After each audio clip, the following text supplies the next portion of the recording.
He looked me dead in the eye and said just one thing: "You are a liability." No questions about my well-being or the father of my child. He just pointed at the door like he was tossing out a broken piece of furniture. I didn't cry. I simply placed a small gift box on the Thanksgiving table. Inside were 3 years of overdue debt notices in my name that I never signed for. My name is Barbara Jimenez, and on the fourth Thursday of November, under a sky heavy with the promise of a Wisconsin blizzard, I realized that blood isn't thicker than water. It is just stickier, especially when it is being used to clog the gears of your life. The scene inside our suburban Milwaukee home was a masterclass in Midwestern suburban artifice.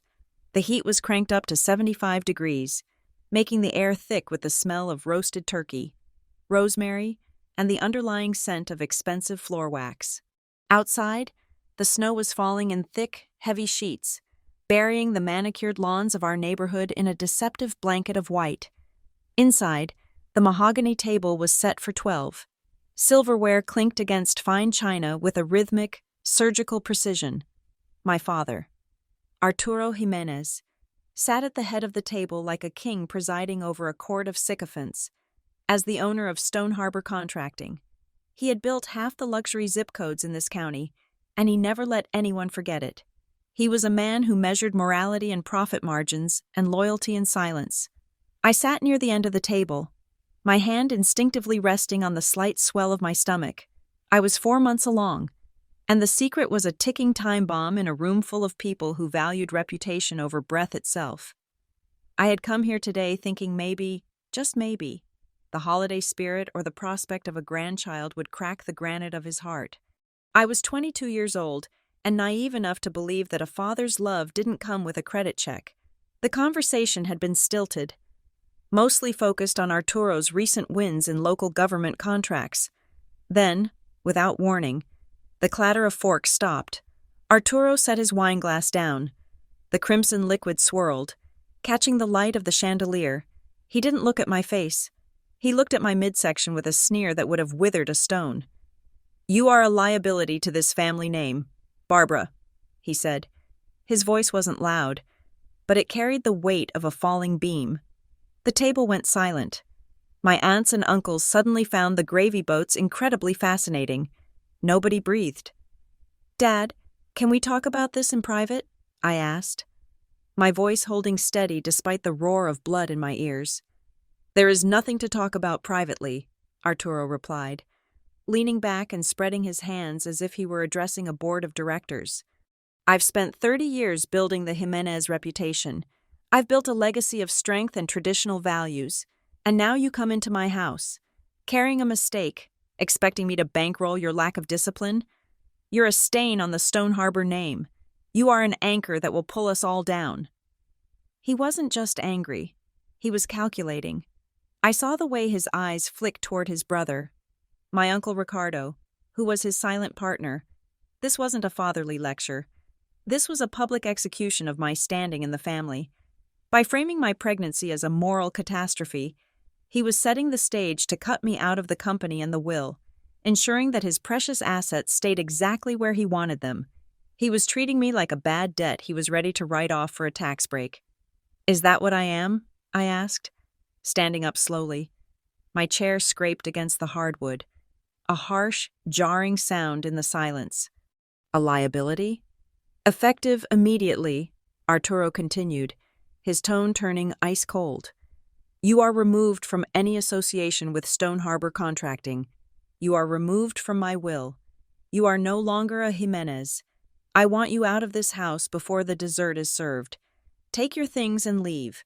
We don't have room for people who don't contribute to the bottom line." The air in the room felt like it had been sucked out by a vacuum. My mother looked at her plate, her knuckles white as she gripped her napkin, but she said nothing. She never said anything. Arturo was the sun, and we were just debris caught in his orbit. "Fine," I said. I didn't cry. I didn't beg. I reached down and pulled a small, silver-wrapped gift box from the bag I had tucked under my chair. I walked the length of the table, my footsteps echoing on the polished floor. I placed the box directly on his gold-rimmed charger plate. right on top of his unfinished turkey. I thought you might say something like that. So, I brought you a gift. Consider it a final audit. Arturo looked at the box, then at me. He laughed, a short, barking sound. What is this? A plea for mercy? A sonogram? I don't care about the brat. Barbara. Open it, I said. He ripped the silver paper off with practiced arrogance. He opened the lid and pulled out a stack of papers. As he glanced at the top sheet, the color drained from his face so fast it was like a curtain falling.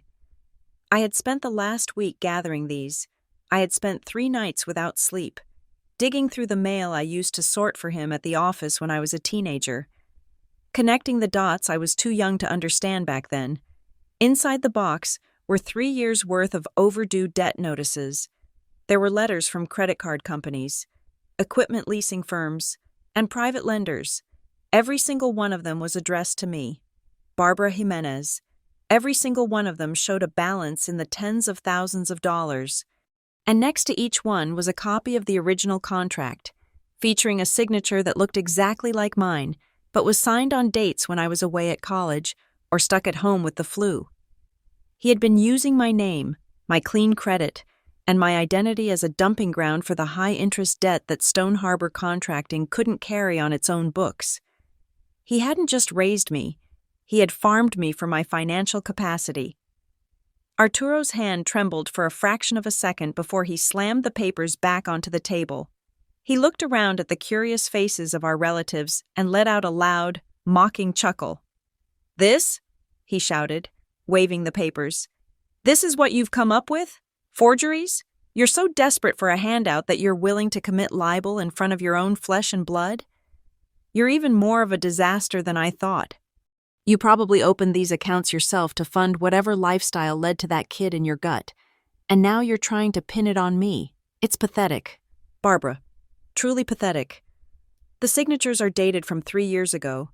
Dad," I said, my voice dropping an octave. "I was 19. I didn't even have a car, let alone a $100,000 line of credit for industrial excavators. We both know whose handwriting that is. We both know which office those documents were signed in.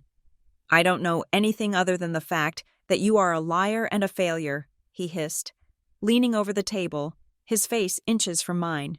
"Get out, now, before I call the police and have you removed for trespassing." I looked at him, really looked at him. For the first time in my life, I didn't see a father. I didn't see a mogul. I saw a man who was terrified of a balance sheet he couldn't control. I saw a man who had sold his daughter's future to pay for a lifestyle he couldn't afford. "I heard you," I said quietly. The room was so still I could hear the wind howling against the window panes. I know exactly where I stand now. I didn't wait for a reply. I didn't look at my mother or my silent relatives. I turned on my heel and walked toward the foyer. I grabbed my old wool coat from the rack, the one that was getting a bit tight around the middle, and stepped out into the night. The cold hit me like a physical blow. The wind was whipping off Lake Michigan, carrying ice that stung my cheeks. I didn't have a taxi called. My car had been repossessed 2 weeks ago because of a delinquent loan I hadn't even known existed until the tow truck showed up. I had exactly $42 in my pocket and a suitcase at a friend's apartment 10 miles away. I walked down the long, heated driveway that Arturo was so proud of. The snow was already filling in my footprints behind me, erasing the evidence that I had ever been there. I stopped at the end of the cul-de-sac and looked back at the house. The warm yellow light from the windows spilled out onto the white drifts, looking cozy and inviting. It was a lie. All of it was a lie built on a foundation of stolen credit and forged names. I didn't cry. Tears would have frozen on my face, and I couldn't afford to lose the heat. I put my hand on my stomach and felt a tiny, rhythmic flutter. "It's just us now," I whispered into the wind. I wasn't going to seek justice through tears or family reunions. I wasn't going to wait for an apology that would never come. Arturo Jimenez thought he had just discarded a liability. He thought he had closed a bad account. What he didn't realize was that he had just handed me the ledger. He had taught me exactly how the world worked. You don't win by being right. You win by owning the debt. As I started the long walk toward the bus station, The heavy oak door of the Jimenez mansion clicked shut behind me. The sound was sharp and final, like the hammer of a gun cocking. I didn't need a taxi. I didn't need a miracle. I had 7 years of catching up to do. And I knew exactly where to start. The ending he had planned for me was just the opening credit of his own ruin. I disappeared into the white haze of the Wisconsin winter. A woman with no name, no credit, and no home, but with a memory that was 10 times more dangerous than any bank. The blizzard roared. But for the first time in my life, I wasn't afraid of the cold. I was the storm. 7 years is a long time in the life of a debt, but it is barely a blink in the lifespan of a grudge. I stood with my forehead pressed against the floor-to-ceiling glass of my corner office in Midtown Atlanta, 29 floors up. The city looked like a sprawling circuit board, humming with the invisible flow of capital. Down there, thousands of people were rushing to lunch, worrying about car payments, student loans, and mortgages. They saw debt as a burden, a heavy stone tied around their necks. I did not. From this height, debt looked like what it truly was: leverage. It was a weapon, and I had spent the better part of a decade learning how to hold it by the handle instead of the blade. My name was still Barbara, but the frightened girl shivering in a wool coat on a Wisconsin driveway was dead. She had frozen to death somewhere on a 94. The woman standing here was the founder and CEO of Blackfern Receivables Group. We were a boutique firm, a polite way of saying we were vultures with better manicures. We bought distressed commercial debt, the kind of toxic assets banks were desperate to scrub from their balance sheets before an audit. We bought it for pennies, and then we collected, ruthlessly, efficiently, legally. I turned away from the view and walked back to my desk. It was a slab of black marble, cold to the touch, devoid of personal photos. There were no pictures of my daughter, Mia, here. My life with her was a fortress I kept separate from this war room. On the desk, 3 monitors glowed with the soft blue light of a spreadsheet I had been building for 6 months. It was a beautiful, terrifying tapestry of red ink. The subject line of the file read, "Stone Harbor Contracting, my father, Arturo Jimenez, was currently enjoying his golden years in a way that looked spectacular on Instagram, according to my private investigators and forensic accountants. He was driving a leased S-Class Mercedes. He was still a platinum member at the wildest country club in Milwaukee. He was still giving toasts at the Chamber of Commerce, puffing out his chest and talking about legacy and grit. But the spreadsheet told the truth. The spreadsheet whispered the secrets he kept from his friends, his new wife, and even himself. Stone Harbor was hollow. It was a termite-infested mansion held together by a fresh coat of paint. He had leveraged the company to the hilt to cover personal gambling debts and failed speculative real estate deals in Florida. He was robbing Peter to pay Paul. But Paul had stopped taking his calls 3 months ago. I sat down and tapped the enter key. The cell highlighted in crimson showed his liquidity. It was non-existent. He was operating on fumes, floating checks between accounts, praying for a miracle contract that wasn't coming. It was time to make some calls. I picked up the secure line. My voice, when I spoke, was not the voice of a daughter. It was the voice of the market, impersonal, inevitable, and cold. "Connect me to the chief risk officer at Pine Ridge Community Bank," I instructed my assistant. "Tell him it is regarding the Jimenez portfolio. Tell him I can solve his Q1 reserve problem." The hold music was a tinny jazz tune. I waited. Patience is the primary currency of my trade. When the line clicked, a man's voice answered, sounding weary. He was the kind of banker who hated confrontation, which made him perfect for me. "This is Blackfern Receivables," I said, skipping the pleasantries. "I am looking at your distressed commercial loans, specifically, the construction credit lines extended to Stone Harbor Contracting, by my estimation. They are 90 days past due, and you are about to classify them as a total loss." The silence on the other end was heavy. I knew I was right. Arturo would have charmed them, promised them the moon, maybe even taken this guy out for a steak dinner to buy another week. But bankers answer to regulators, not steak dinners. "We don't discuss client details with third parties," the banker stammered. though his voice lacked conviction. I am not a third party, I corrected him, staring at the digital file where I had mapped out his bank's exposure. I am a buyer. I am offering to purchase the entire Stone Harbor note, principal and interest. I will take the paper off your hands today. No more chasing, Mr. Jimenez. No more explaining to your board why you lent 7 figures to a man whose credit rating is held together by Scotch tape. At what price? He asked. The greed was immediate. 30 cents on the dollar, I said. He choked. That is robbery. That is the market rate for garbage, I replied, my tone flat. And let's be honest. That is what you are holding. You know his liquidity. You know he has leveraged the equipment twice over.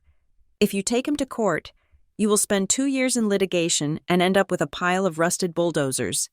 If you sell to me, you clear the bad debt from your books before the fiscal quarter ends on Friday. You look like a hero who recovered assets, or you can hang up, and when he declares Chapter 11 next month, you get 0. I let the silence stretch. I could hear him breathing, doing the mental math. He was imagining the relief of not having to call Arturo again. He was imagining a clean balance sheet. Send over the term sheet, he whispered. It will be in your inbox in 5 minutes, I said, and hung up. One down. I didn't celebrate. I didn't smile. I just dialed the next number. Southwell Trust. This was a tougher nut to crack. They held the mortgage on the Stone Harbor headquarters and the warehouse facilities. This was the land my father stood on. If I owned the land, I owned the kingdom. The loan officer at Southwell was a woman named Karen. I liked her immediately because she sounded angry. Arturo had likely tried to flirt with her to get an extension, and for a woman like her, that was an insult to her intelligence. He promised a wire transfer last Tuesday, Karen said, her voice sharp after I identified the account. It never arrived. He blamed the wire system. Then he blamed his accountant. The man is a pathological liar. I agree, I said, leaning back in my ergonomic chair. He is stalling because he doesn't have the cash. He is floating on prestige. Karen. But you can't pay the bank with prestige. Sell me the note. I will deal with the foreclosure. You don't want the bad press of evicting a local business icon. Let a faceless investment firm in Atlanta be the bad guy. We thrive on it.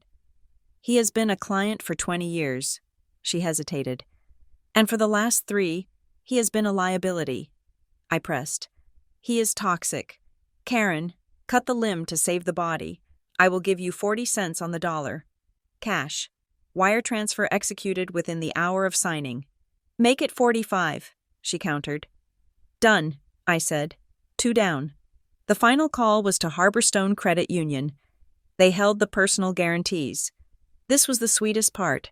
These were the loans Arturo had signed personally, putting his own name on the line.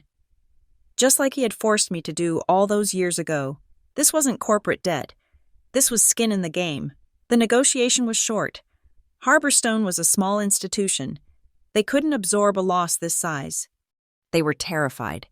When I offered them a buyout, they didn't even haggle. They practically thanked me for taking the cyanide capsule out of their mouth. By 3 p.m, the sun was slanting through the glass, casting long shadows across my office. The printer hummed, spitting out 3 distinct purchase agreements. I picked up a fountain pen, a heavy, expensive thing that felt like a dagger in my hand, and signed my name on the buyer's line. Barbara Jimenez. Barbara Jimenez. Barbara Jimenez. With those 3 signatures, the world shifted. I wasn't just a woman with a successful company anymore. I was the primary creditor of Stone Harbor Contracting.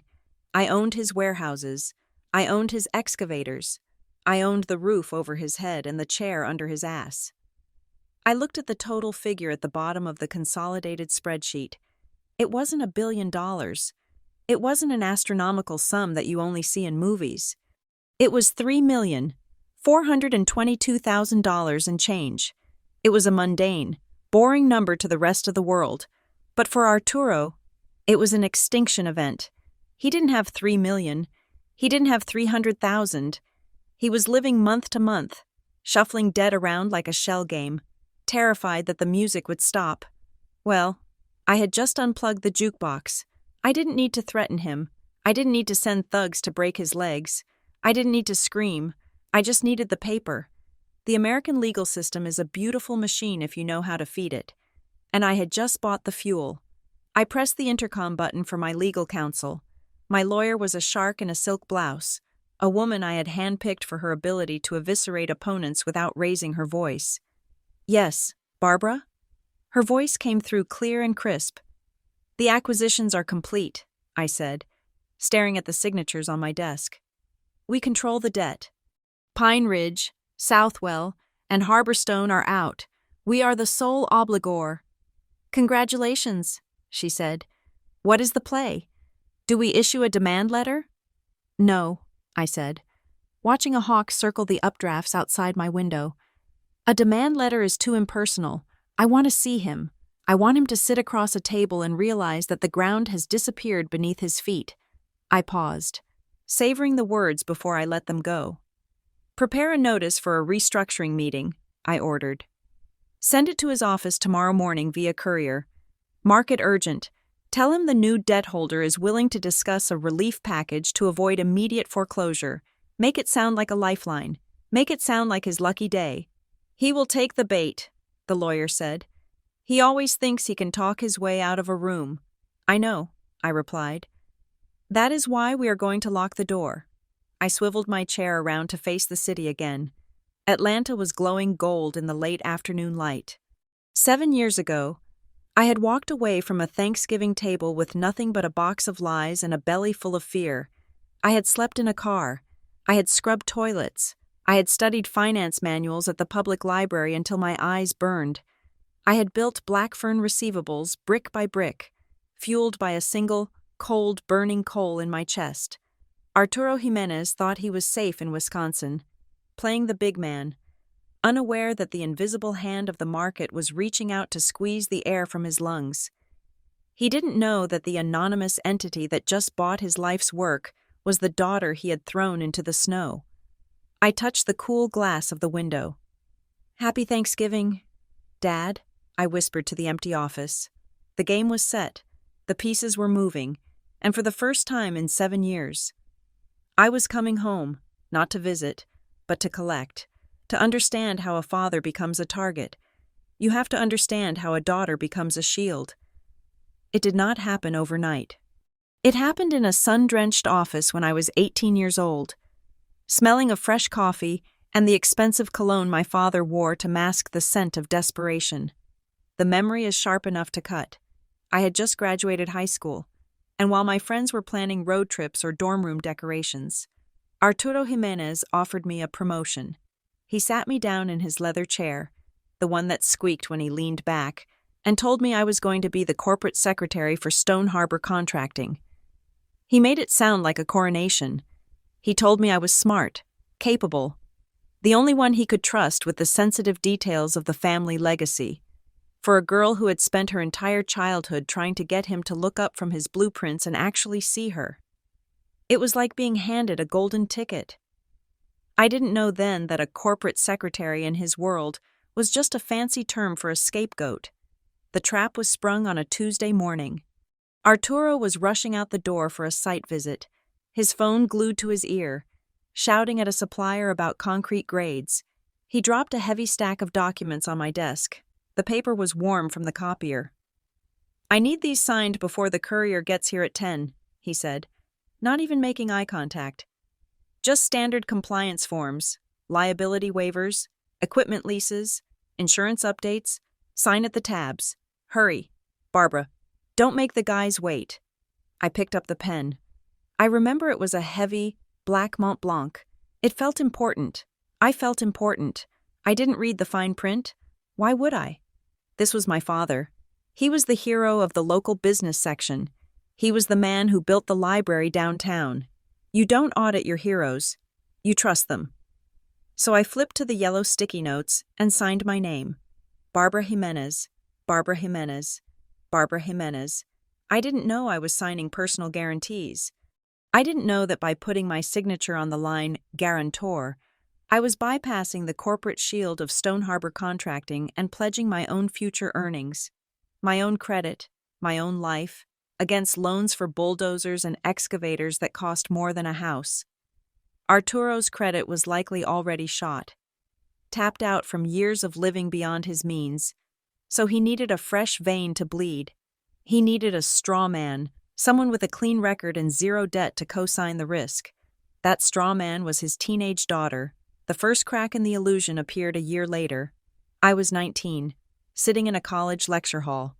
When my phone buzzed, unknown number, I ignored it. It rang again, and again. When I finally answered, a voice like sandpaper asked for Mrs. Jimenez.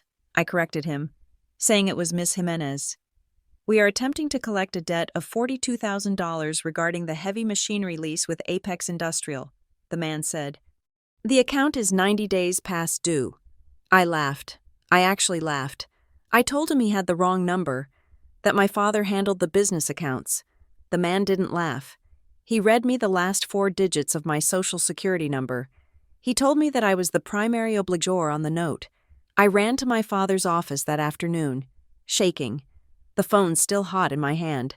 I told him there was a mistake, that someone was trying to scam us. Arturo didn't look up from his architectural drawings. He just waved a hand dismissively. It is just a clerical mix-up, Barbara, he said, his voice smooth and unbothered. The accounting department is handling it. Stop being so hysterical. You sound like your mother. Don't worry your pretty little head about men's business. Hysterical. That was his favorite word. It was a fence he built to keep me out of the truth. I wanted to believe him, so I did. I let him gaslight me into silence. I thought he fixed it. But he hadn't fixed it. He had just shuffled the papers, moved the debt to a different pile, and bought himself another month of time while my credit score began to bleed out in the background. Fast forward 3 years, 3 months after the Thanksgiving where he kicked me out. The snow had turned to gray slush in the streets of Milwaukee. I was 22, visibly pregnant, and I had just learned that there are things worse than being broke. Being broke means you have no money. Being a liability, as he had called me, means you have less than nothing. You have a negative value attached to your name. I was trying to rent a small, run-down duplex on the south side of town. It wasn't much. Peeling paint, a drafty window, but it had a heater and a lock on the door. The landlord, Mr. Henderson, was a kind old man with flour on his apron. He had smiled at my belly and told me about his grandkids. He seemed ready to hand me the keys. Then he ran the background check. I sat in his small leasing office, watching his face change. The kindness evaporated, replaced by a cold, guarded suspicion. He looked at the paper, then at me, then back at the paper. I can't rent to you, Miss Jimenez, he said. His voice wasn't angry. It was disappointed, which was worse. I have the first month's rent in cash, I pleaded, reaching for my purse. I have the security deposit. It is not about the cash, he said, sliding the report across the desk. Your credit score is 410. You have 3 active lawsuits against you for unpaid commercial debts. You have a judgment for a default on a warehouse property. Miss, you look like a nice girl, but on paper, you are a professional con artist. I looked at the report. It was a sea of red flags. Default, delinquency, collections. It wasn't just money Arturo had stolen. He had stolen my reputation. In America, you are your data. You are the 3-digit number the bureaus assign to you. Without that number, you are a ghost. You cannot rent an apartment. You cannot get a car loan. You cannot even get a decent cell phone plan. He had stripped me of my ability to function in society before I had even started. That night was the first time I slept in my car. It was a 10-year-old sedan I had bought for cash from a neighbor before the Thanksgiving disaster. I parked it in the back corner of a 24-hour Walmart parking lot because the floodlights made me feel safer. I reclined the seat as far back as it would go. But with the baby bump, it was impossible to get comfortable. I wrapped myself in 3 blankets and watched the shoppers walking in and out, buying diapers and milk, living normal lives. I was angry, yes, but beneath the anger, there was a terrified clarity. I realized that crying about injustice wouldn't turn the heater on. I realized that my father slept soundly in his mansion because he didn't view people as people. He viewed them as assets or liabilities. And right now, I was a distressed asset. I lived in that car for 3 weeks. I showered at a cheap gym where I paid $10 for a day pass. I ate sandwiches made from grocery store clearance bread. I saved every single dollar I made waitressing at a diner on the edge of town. I didn't tell anyone. Shame is a powerful silencer. I didn't want charity. I didn't want anyone to look at me the way Mr. Henderson had looked at me. Then came Mia. She didn't arrive with drama. There was no storm, no cinematic rush to the emergency room. I was working a shift, wiping down a table. When my water broke, I drove myself to the county hospital. I walked in, presented my Medicaid card, the only safety net I had, and 10 hours later, she was there. Mia. She was small, pink, and absolutely perfect. When the nurse placed her on my chest, the world stopped spinning. For the first time in months, the noise in my head, the debt collectors, the fear, the cold nights in the car, went silent. I looked at her tiny hands, her fingers curling around my thumb. She was innocent. She didn't have a credit score. She didn't have a legacy of lies. She was a blank slate. And I swore, right then and there, in a room that smelled of antiseptic and cheap soap, that she would never inherit my cage. "I am sorry," I whispered to her sleeping face. "I am sorry I brought you into a mess, but I promise you, I will clean it up." That was the turning point. The victim died in that hospital bed, and the strategist was born. Recovery didn't look like a montage in a movie. It was slow, grinding, unglamorous work. I found a landlord who accepted a triple security deposit in cash and didn't check credit. It was a basement apartment with one window that looked out at a brick wall, but it was warm, and it was ours. I worked days at the diner and nights cleaning office buildings. I was exhausted, my bones aching, my hands chapped from bleach, but every spare minute I had. I was at the public library. I didn't read novels. I read statutes. I read the Uniform Commercial Code. I read books on bankruptcy law, debt restructuring, and forensic accounting. At first, the language was like Greek: indemnity, fiduciary, amortization, liens. It felt designed to keep people like me out, but I kept reading. I treated it like a code that needed to be cracked. I learned that a signature obtained under duress or fraud could be contested, but the burden of proof was high. I learned that debt isn't just a number. It is a commodity that can be bought and sold. I learned that banks don't care about morality. They care about liquidity. I started to see the matrix behind my father's power. He wasn't a wizard. He was just a man who knew how to manipulate the paperwork better than the people around him. He thrived because his victims, contractors, suppliers, and his own daughter didn't read the fine print. One night, sitting at my small kitchen table with a stack of law books and a sleeping Mia in the crib next to me, I found a highlighted paragraph about distressed debt acquisition. It explained how collection agencies bought bad loans for pennies on the dollar and then had the full legal power of the original lender. A light went on in my brain. It wasn't a flicker. It was a spotlight. If I couldn't get the law to erase the debt because I couldn't afford a high-powered lawyer to prove the fraud, maybe I could own the debt. If I couldn't beat the system from the outside, I would buy my way in. I looked at the jar under the sink where I kept my cash tips. It held $400. It was a long way from millions. But I had time, I had anger, and I had Mia. I didn't want revenge in the way people think of it. I didn't want to key his car or burn down his house. That is petty. That is what a hysterical girl does. I wanted something more permanent. I looked at my reflection in the dark window. My face was thinner, harder than it had been at 18. The softness was gone. "I am not going to just pay this off," I said to the empty room. "I am going to buy it. I am going to buy all of it." The vow wasn't about hurting Arturo Jimenez. It was about correcting the ledger. He had turned my name into a synonym for bad debt. He had made me worthless on paper. So, My mission was simple. I wasn't going to kill the monster. I was going to foreclose on him. I will take back my name, I said, and I opened the next book. To destroy a castle. You do not batter down the front gate. That is what amateurs do. That is what angry children do. If you want to bring down a fortress, you cut off the water supply. You starve the garrison. And in the world of high-stakes business litigation, the water supply is the legal counsel. My father, Arturo Jimenez, had survived decades of bad business decisions not because he was smart, but because he had a guard dog. His name was Nolan Price. Nolan was the kind of lawyer who wore three-piece suits to breakfast and specialized in making problems disappear.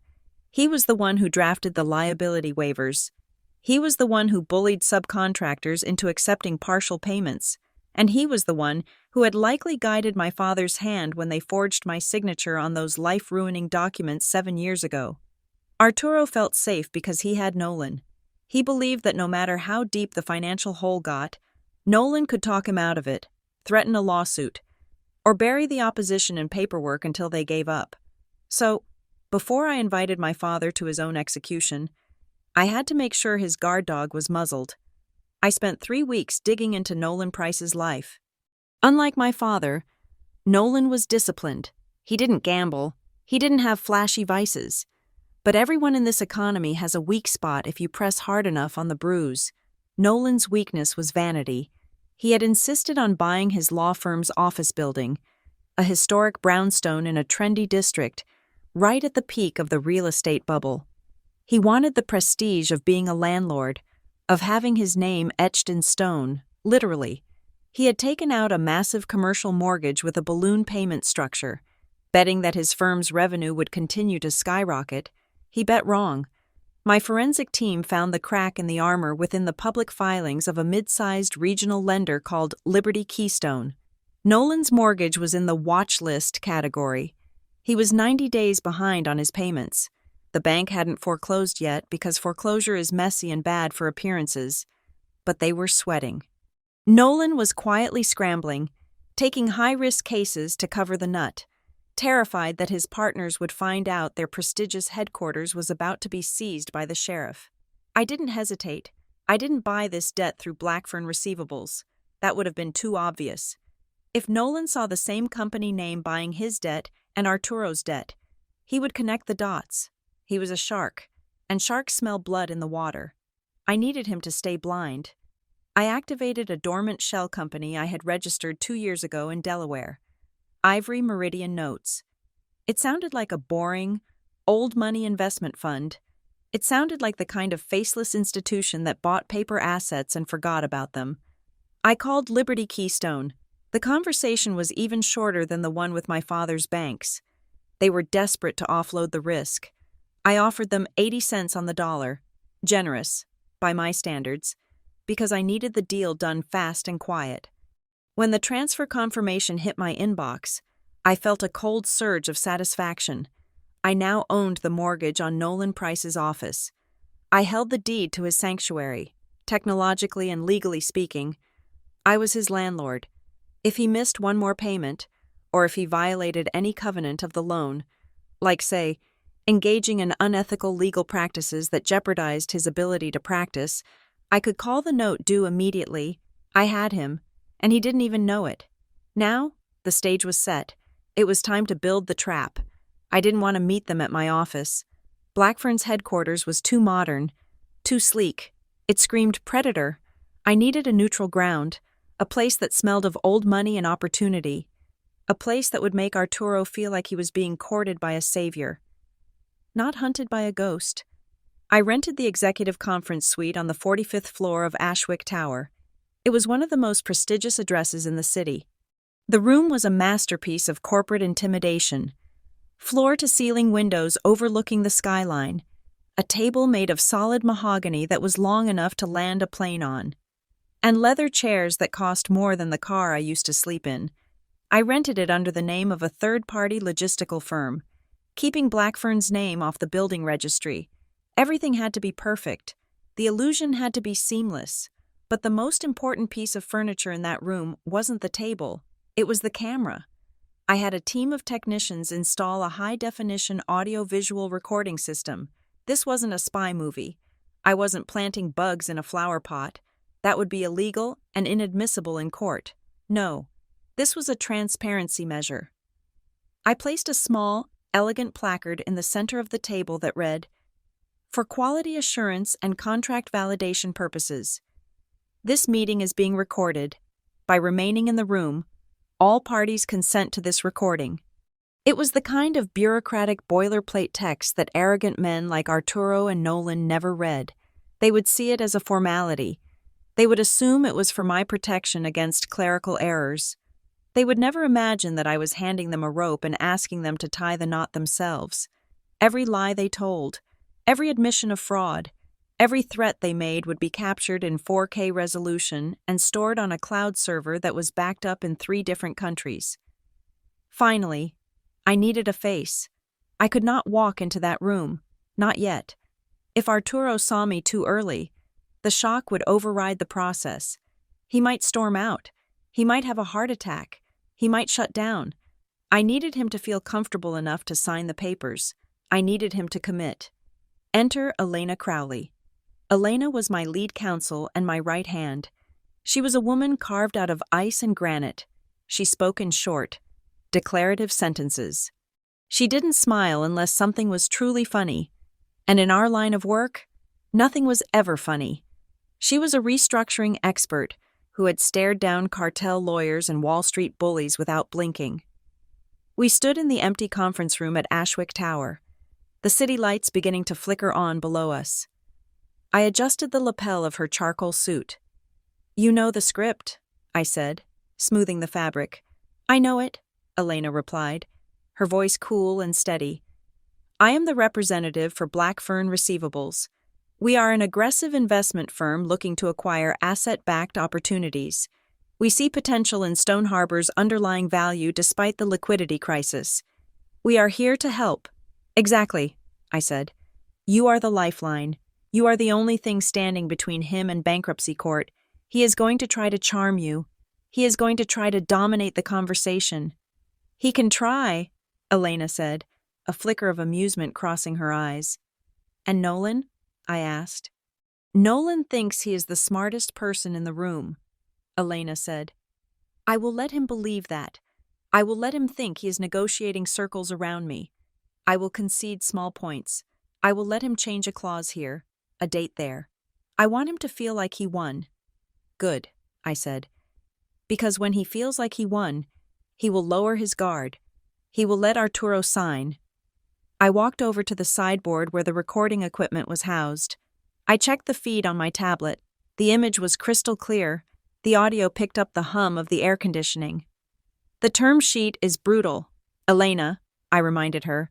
"The interest rate is high, but the initial cash infusion is exactly what he needs to pay off the immediate threats. It is the bait, but the covenants are the teeth." "I have reviewed them," Elena said. "The instant default clause upon proof of material misrepresentation, the seizure of collateral, the personal liability. It is a death warrant disguised as a loan modification." "He won't read it," I said, looking at the empty chair at the head of the table. "He never reads the fine print. He assumes he can talk his way out of it later. He assumes the world operates on handshakes and winks." "And the deadline?" Elena asked. 48 hours, I said. "Tell them the funding window closes on Friday at 5 o'clock. Tell them our capital is committed elsewhere if they don't sign." Panic makes people stupid. I want him sweating. I want him thinking about his reputation, about his country club friends finding out he is broke. I want him to sign that paper simply to make the anxiety stop. Elena nodded. She placed her briefcase on the table, a single, sharp sound in the quiet room. "And where will you be?" "I will be next door," I said, pointing to the adjoining observation room, which was separated by a heavy door and equipped with a monitor linked to the camera feed. "I will be watching every breath they take. I will text you if they veer off script. But I trust you. You shouldn't trust anyone in this business." "Barbara," Elena said, checking her watch. "I trust your greed." "Elena," I said honestly. "And I trust your competence." "Fair enough," she replied. I walked to the window one last time. Below me, the city was a grid of lights, a vast machine of commerce. Somewhere down there, Arturo was probably putting on his best suit. He was probably looking in the mirror, telling himself that he was a survivor, that he had pulled another rabbit out of the hat. He probably told his wife that he had a big meeting that was going to turn everything around. He had no idea that he was walking into a room owned by the daughter he had thrown away. He had no idea that the lawyer sitting next to him was already compromised, his financial throat exposed to my blade. He had no idea that the investors he was meeting were actually just a mirror reflecting his own sins back at him. I had built a machine to process his destruction. It wasn't about violence. It wasn't about shouting matches. It was about paperwork. It was about the terrifying, absolute power of a contract. I turned to Elena. Set the temperature in the room to 68 degrees, I said. I want it a little cold. I want them uncomfortable. Done, she said. And Elena? Yes? When he signs, I said, my voice dropping to a whisper. Make sure he uses his own pen. I want the ink to be his. I walked out of the room, leaving the trap set. The cheese was in the mouse trap. $3 million of liquidity. The spring was wound tight. Now, all we had to do was wait for the rat. The anticipation was a physical sensation, humming in my blood like caffeine. 7 years of silence. 7 years of building. It all came down to this. I wasn't just buying debt anymore. I was buying justice. And unlike my father, I was willing to pay full price. The double blind was in place. Arturo saw a savior. Nolan saw a standard negotiation. I saw the endgame. Let them come, I said to the empty hallway. I am ready. The monitor in my observation room hummed with a low, electric static, the only sound in the darkness. On the screen, the door to the conference suite opened, and my past walked in. It is a strange thing to watch your own executioner walk into a trap. You expect to feel glee, or perhaps a rush of adrenaline like a hunter sighting a deer. Instead, I felt a cold, clinical detachment. I was a scientist looking at a specimen under a microscope. Arturo Jimenez entered the room like he was stepping onto a stage. He had always treated every room like an audience and every conversation like a monologue. He was wearing a navy blue Brioni suit that I knew cost more than my first car, but the fit was wrong. He had lost weight. The fabric hung slightly loose around the shoulders, and he kept tugging at his collar as if the air conditioning was a physical weight around his neck. His face was tanner than it should be for a Wisconsin winter. Spray tan, trying to hide the gray pallor of stress.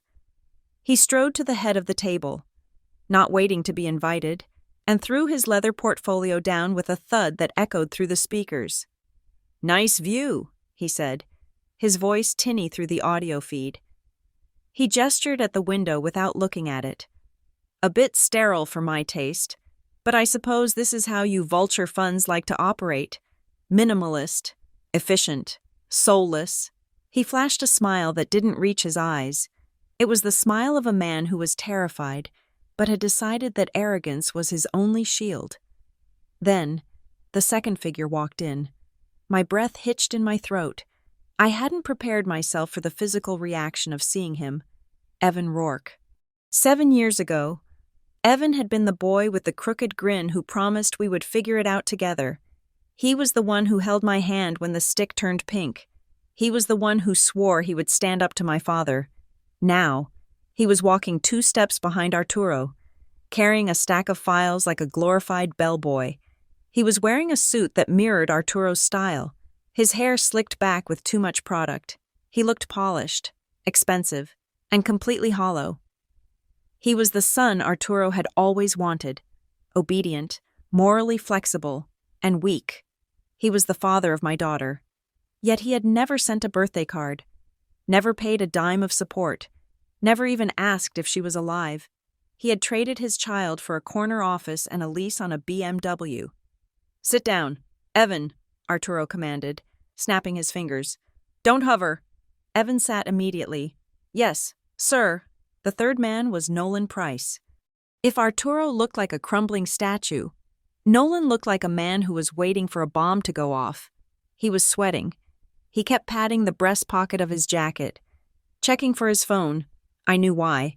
He was waiting for a call from Liberty Keystone, the bank that held the mortgage on his office, the mortgage I now owned. He was waiting to hear if he still had a building. He sat at the far end of the table, opening his laptop with shaking hands. Elena Crowley stood at the opposite end of the table. She was perfectly still. She didn't offer to shake hands. She didn't offer them water.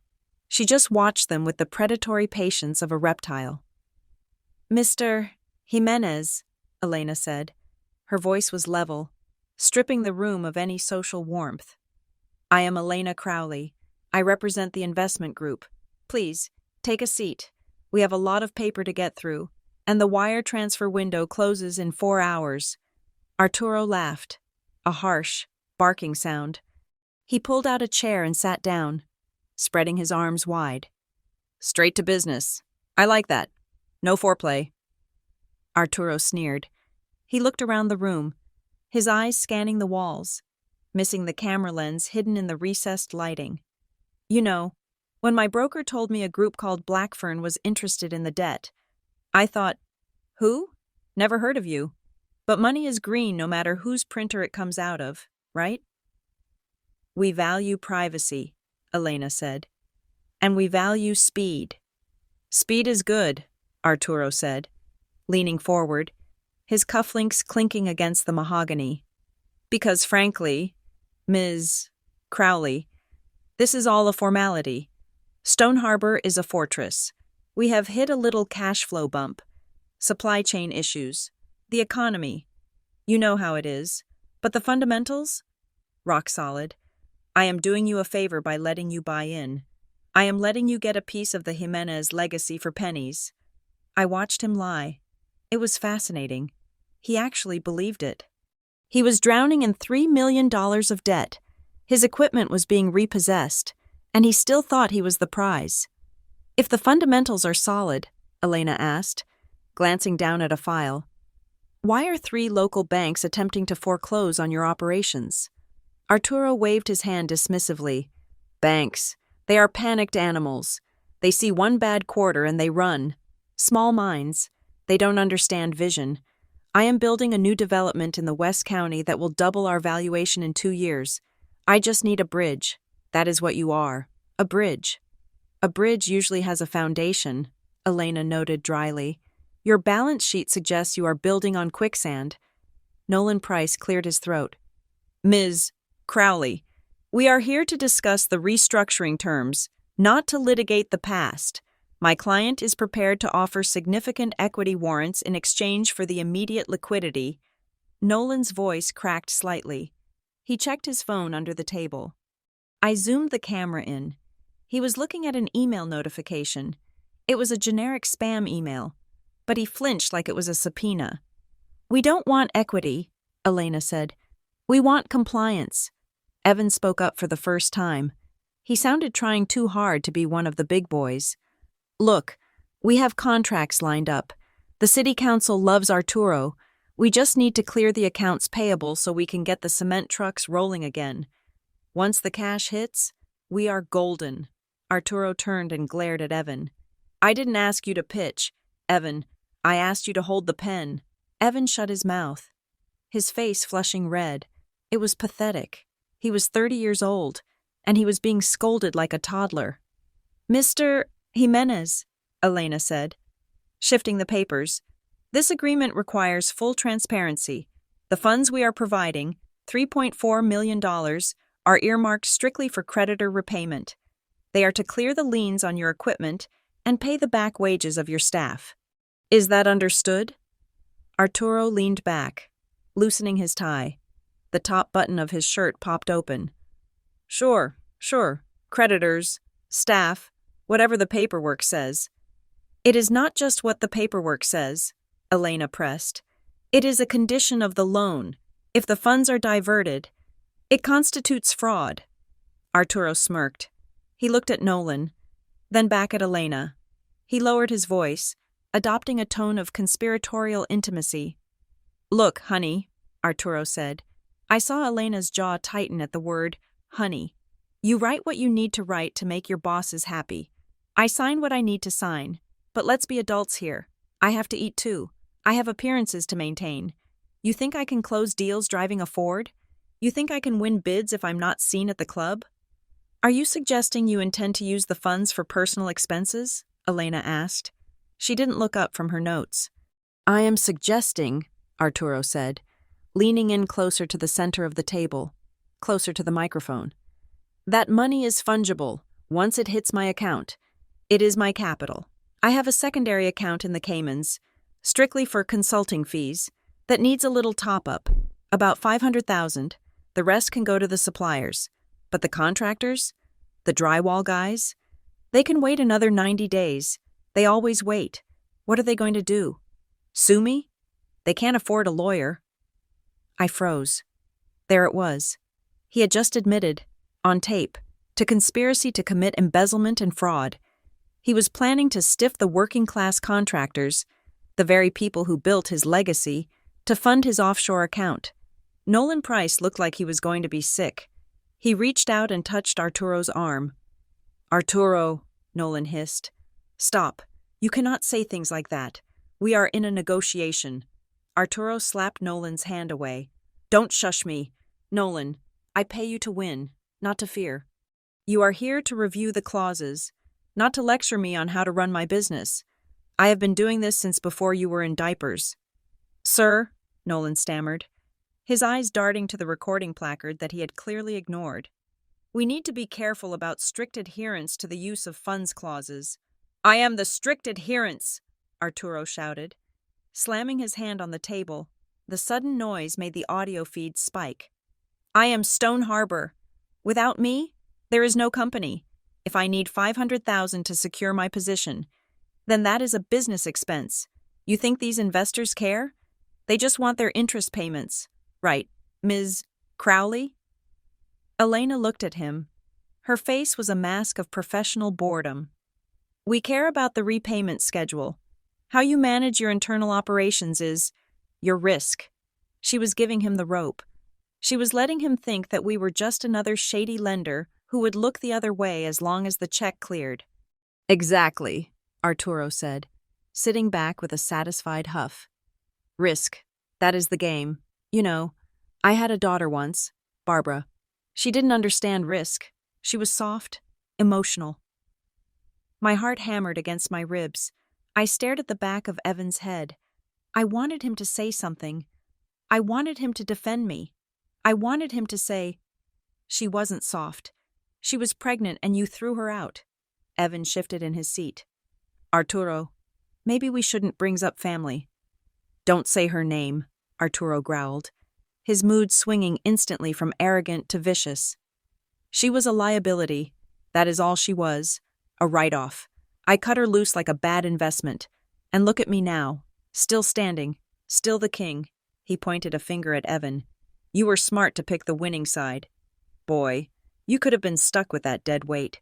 Instead, you are sitting here in a 45th floor suite about to close a $3 million deal. That is what strength gets you. Evan looked down at the table. Yes, Arturo. I felt a tear hot on my cheek.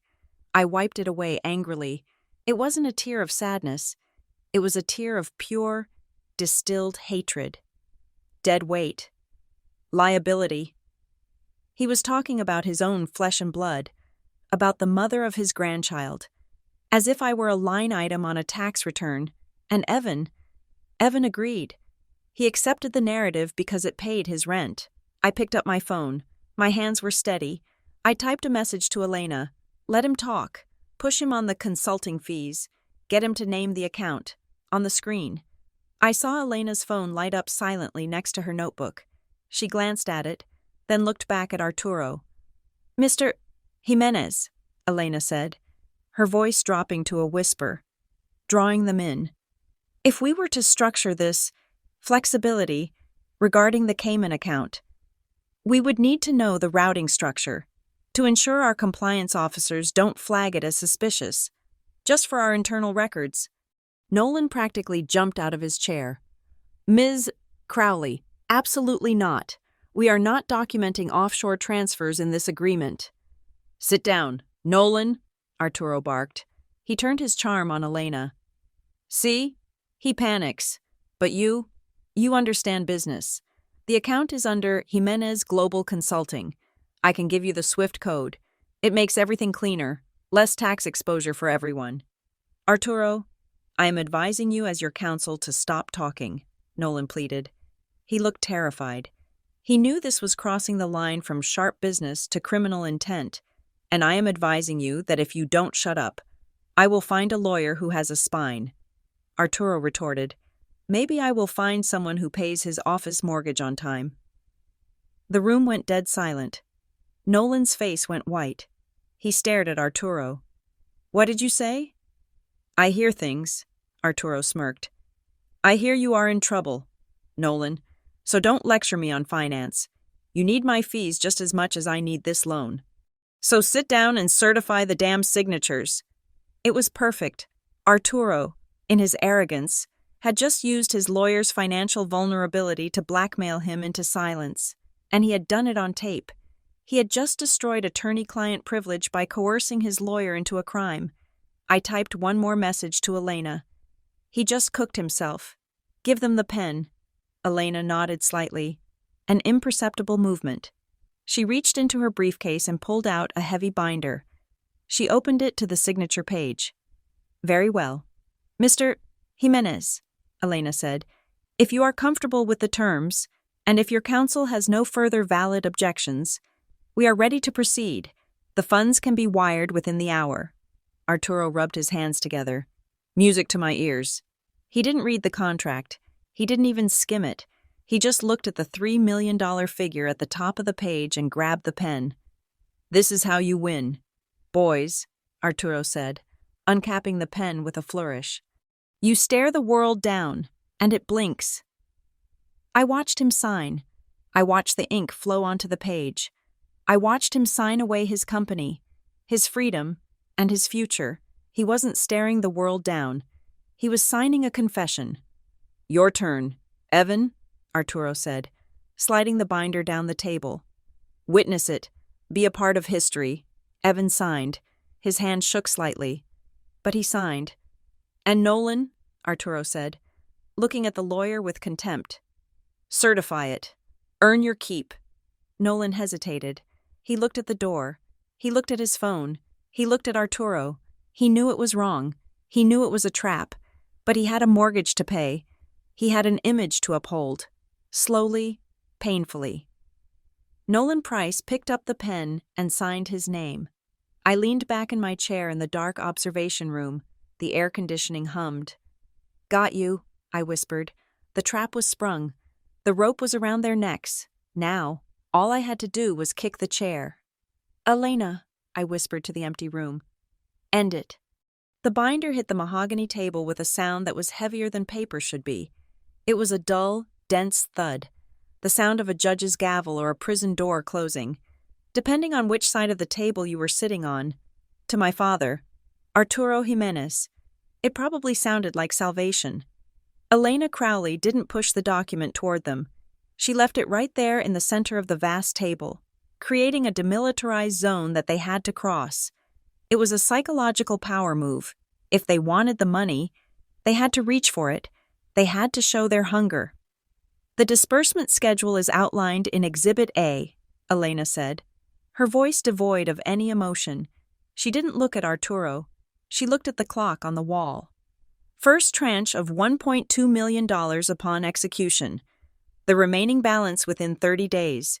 Contingent on the asset audit, it is a standard rescue package. It stops the bleeding. Arturo didn't wait. He reached out and grabbed the binder, his manicured fingers digging into the leather cover. He flipped it open, not to the legal definitions or the liability clauses, but straight to the back, to the financial summary. He was like a starving wolf who had just been thrown a steak. He didn't care if there was poison inside the meat. He just wanted to swallow it whole. $1.2 million today, Arturo muttered, tracing the line with his finger. His eyes lit up. The gray pallor of stress that had been clinging to his face seemed to evaporate. replaced by the flush of adrenaline. That clears the payroll. That gets the concrete trucks moving again. See? Nolan? I told you. Capital is just a faucet. You just have to know which handle to turn. Nolan Price, however, was not looking at the numbers. He was looking at the thickness of the contract.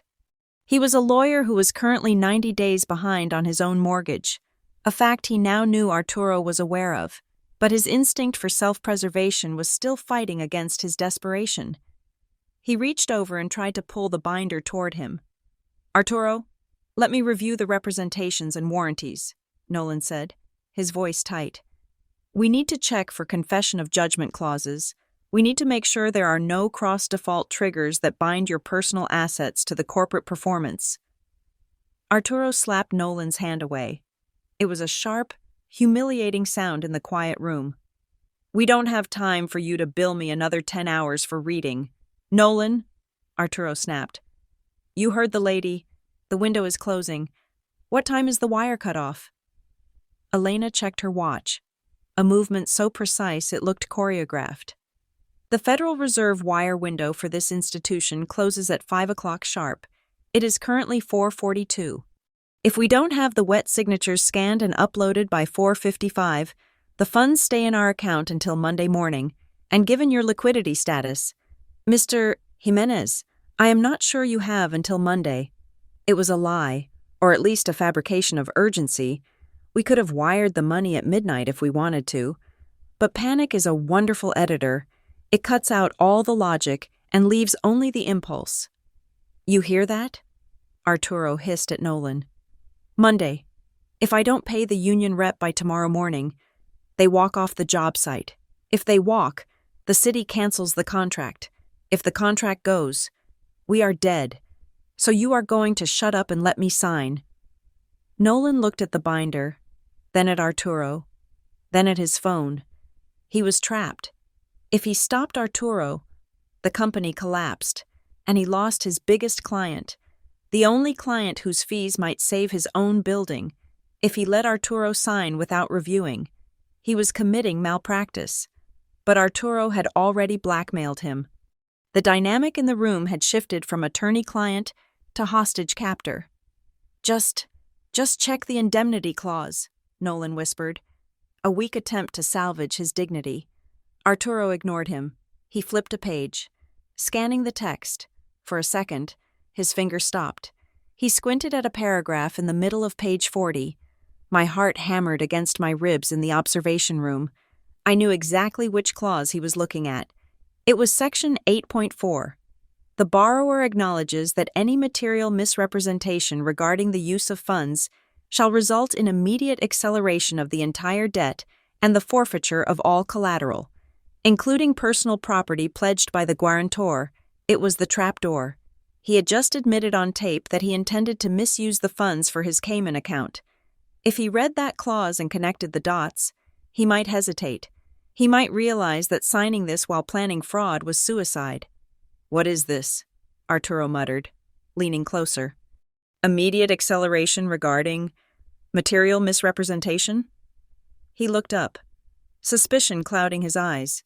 He opened his mouth to ask a question. Elena didn't let him speak. She suddenly reached into her briefcase and pulled out her notary stamp, setting it down on the table with a loud clack. The noise broke Arturo's concentration instantly. Mr. Jimenez, Elena said, her tone sharp and impatient. I need to notarize these signatures before the courier leaves the lobby. He is scheduled for a 4:50 pickup. If you are going to debate standard boilerplate language regarding fraud, which I assume you have no intention of committing, then we can reschedule for next month. But my capital is allocated on a first-come, first-served basis. She started to close her own copy of the file, as if preparing to leave. No! Arturo shouted, effectively startling himself. He grabbed the binder again. No, we are doing this. I am not debating. I am just reading. It is fine. Standard boilerplate. I know what it is. He didn't know what it is. He just knew he was terrified of losing the money. He convinced himself that the clause didn't apply to him, because he had spent his whole life believing rules were for other people. Evan, Arturo barked. Witness line, now! Evan Rourke jumped as if he had been tasered. He had been sitting there in silence, watching the power struggle between Nolan and Arturo, likely wondering where he fit in. Now he knew. He was the rubber stamp. Yes, Arturo, Evan said. He pulled the binder toward him. He didn't even pretend to read it. He just wanted to please the king. He wanted to show he was a team player. I watched on the high-definition monitor as Evan uncapped his pen. This was the man who had abandoned me. This was the man who had chosen the easy path. And now, he was signing his name as a witness to a transaction that would destroy the very lifestyle he had sold his soul to obtain. Evan signed with a flourish, a sloppy, juvenile signature, Evan Rourke. He looked up at Arturo, beaming like a golden retriever who had just fetched a stick. Done, Evan said. We are good to go. Give it here, Arturo demanded. He snatched the binder back. He turned to the main signature page. The line waited for him. Arturo Jimenez, CEO, Stone Harbor Contracting. He took a deep breath. I could see his chest expand. In his mind. He wasn't signing a death warrant. He was signing a victory. He was thinking about the champagne he would order at dinner. He was thinking about how he had outsmarted the banks again. He held the pen like a scepter. He signed. It was a big, aggressive signature. It took up more space than the line allowed. It was the signature of a man who needed to take up room to feel alive. Arturo Jimenez. There, Arturo said, slamming the pen down. Money, now. Not yet, Elena said. She didn't move the binder. She pointed a manicured finger at the bottom line, the most dangerous line on the page. Certification of counsel. Mr. Price, Elena said, turning her cold gaze to Nolan. As this is a restructuring of distressed debt involving complex liability waivers, our compliance department requires the borrower's counsel to attest that he has advised the client on the terms and that, to the best of his knowledge, the client is entering this agreement in good faith and without fraudulent intent. Nolan froze. He went absolutely pale. He knew. He knew exactly what he was being asked to do. 5 minutes ago, Arturo had explicitly stated on the audio recording that he intended to divert $500,000 to a Cayman Islands account. That was fraud. If Nolan signed this certification, he wasn't just doing his job. He was lying on a legal document. He was becoming an active participant in the fraud. If he signed, and the fraud was revealed later, which I would make sure it was, Nolan would be disbarred. He would be sued for malpractice. He would lose his license, his firm, and his precious building. Nolan started, his voice squeaking. I don't think it is necessary for counsel to sign. My client's signature should be sufficient. It is a requirement of our risk committee, Elena said, lying smoothly. No certification, no wire. We need to know you have done your due diligence, Mr. Price, unless, of course, you believe your client is lying to us? Unless you have reason to believe this transaction is fraudulent?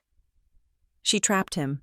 If Nolan refused to sign, he was effectively accusing Arturo of fraud right there in the room. Arturo would fire him, ruin him, and probably sue him for blowing the deal. If Nolan signed, he was committing a crime to save his own skin in the short term, gambling that nobody would ever find out about the Cayman account. Nolan looked at Arturo. Arturo's eyes were bulging with rage. Sign the damn paper, Nolan, Arturo roared. Stop playing games. I pay you to facilitate, not to obstruct. Do you want to be the reason Stone Harbor goes under? Do you want that on your resume? Nolan looked at the door. He looked at the camera he didn't know was there. He took a shaky breath. He pulled a handkerchief from his pocket and wiped his upper lip. He made the calculation. He decided that the risk of the future was better than the destruction of the present. He decided to trust that Arturo could hide the money well enough. Fine, Nolan whispered. Fine. He picked up the pen. His hand was trembling so badly that the tip of the pen tapped against the paper, creating a tiny constellation of ink dots before he even started writing. He signed, Nolan Price, Esquire. I let out a breath I didn't know I had been holding. The air in the observation room felt suddenly lighter. It was done. Arturo had signed away his assets. Evan had witnessed the trap. And Nolan. Nolan had just handcuffed himself to the sinking ship by signing that certification after hearing Arturo's confession. He had stripped himself of any plausible deniability. He wasn't a lawyer anymore. He was a co-conspirator. "Thank you, gentlemen," Elena said. She pulled the binder away instantly, closing it with a snap. "The wire has been authorized. You should see the funds in your operating account within the hour." "About time," Arturo grunted.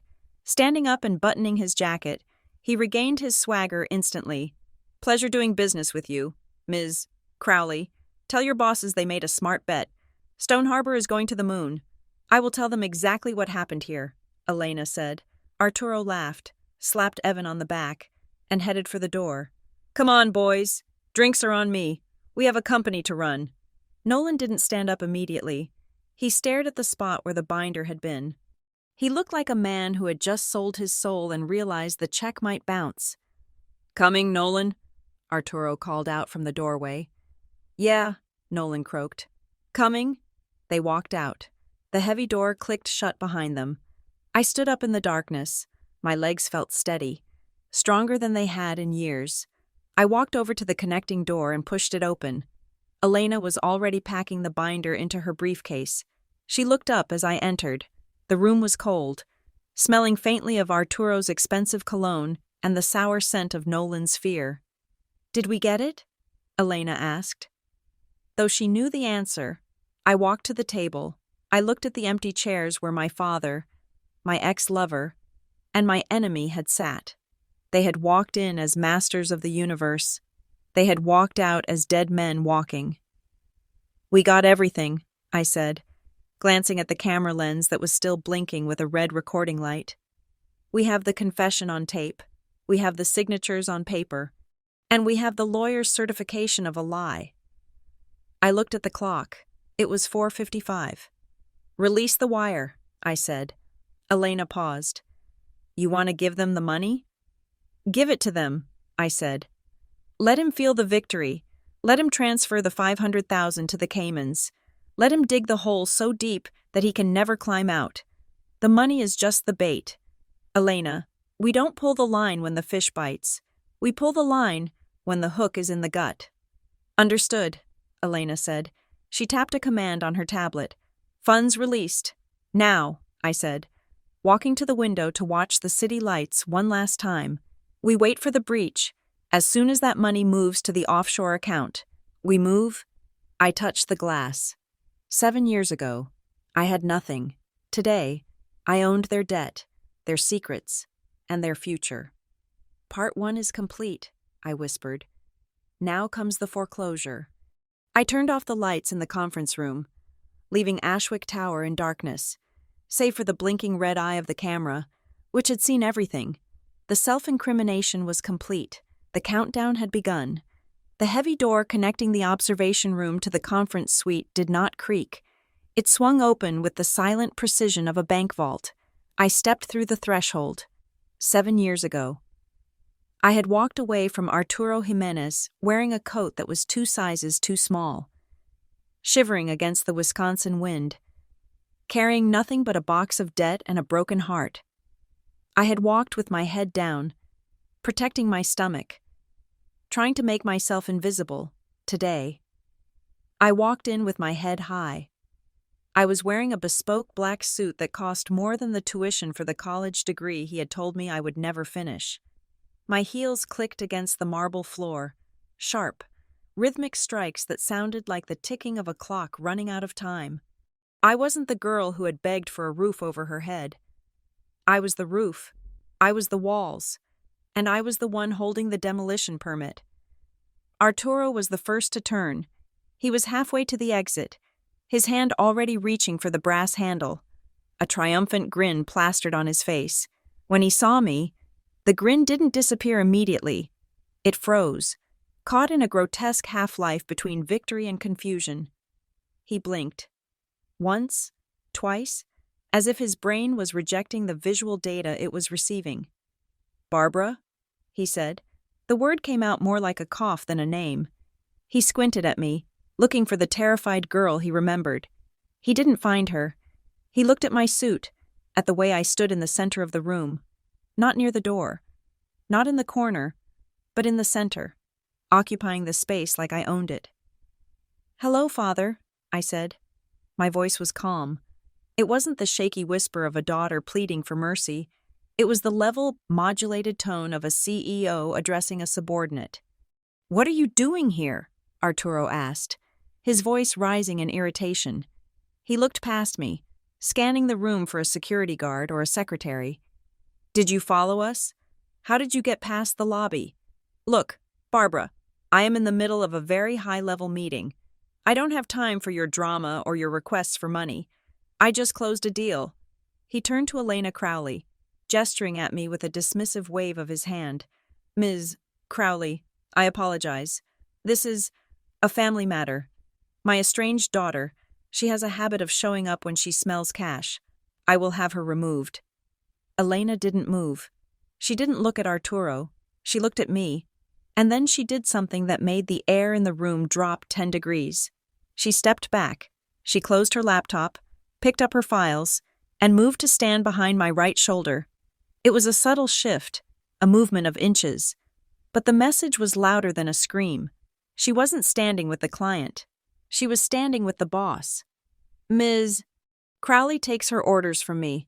Arturo," I said. The silence that followed was absolute. You could hear the hum of the hard drives in the server rack. Arturo looked at Elena, then back at me. His face went slack. The blood drained from his cheek so fast it looked like gravity had suddenly increased. "What?" he whispered. "Blackfern Receivables," I said, walking slowly toward the table where the ink on his signature was still wet. Blackfern. Do you remember the wallpaper in my bedroom when I was a child? It had black ferns on it. You probably don't. You never went in there." I rested my fingertips on the mahogany table. "I am Blackfern. Dad, I am the investor. I am the one who just bought your debt from Pine Ridge, Southwell, and Harborstone. And I am the one who just authorized the transfer of $3.4 million to your account."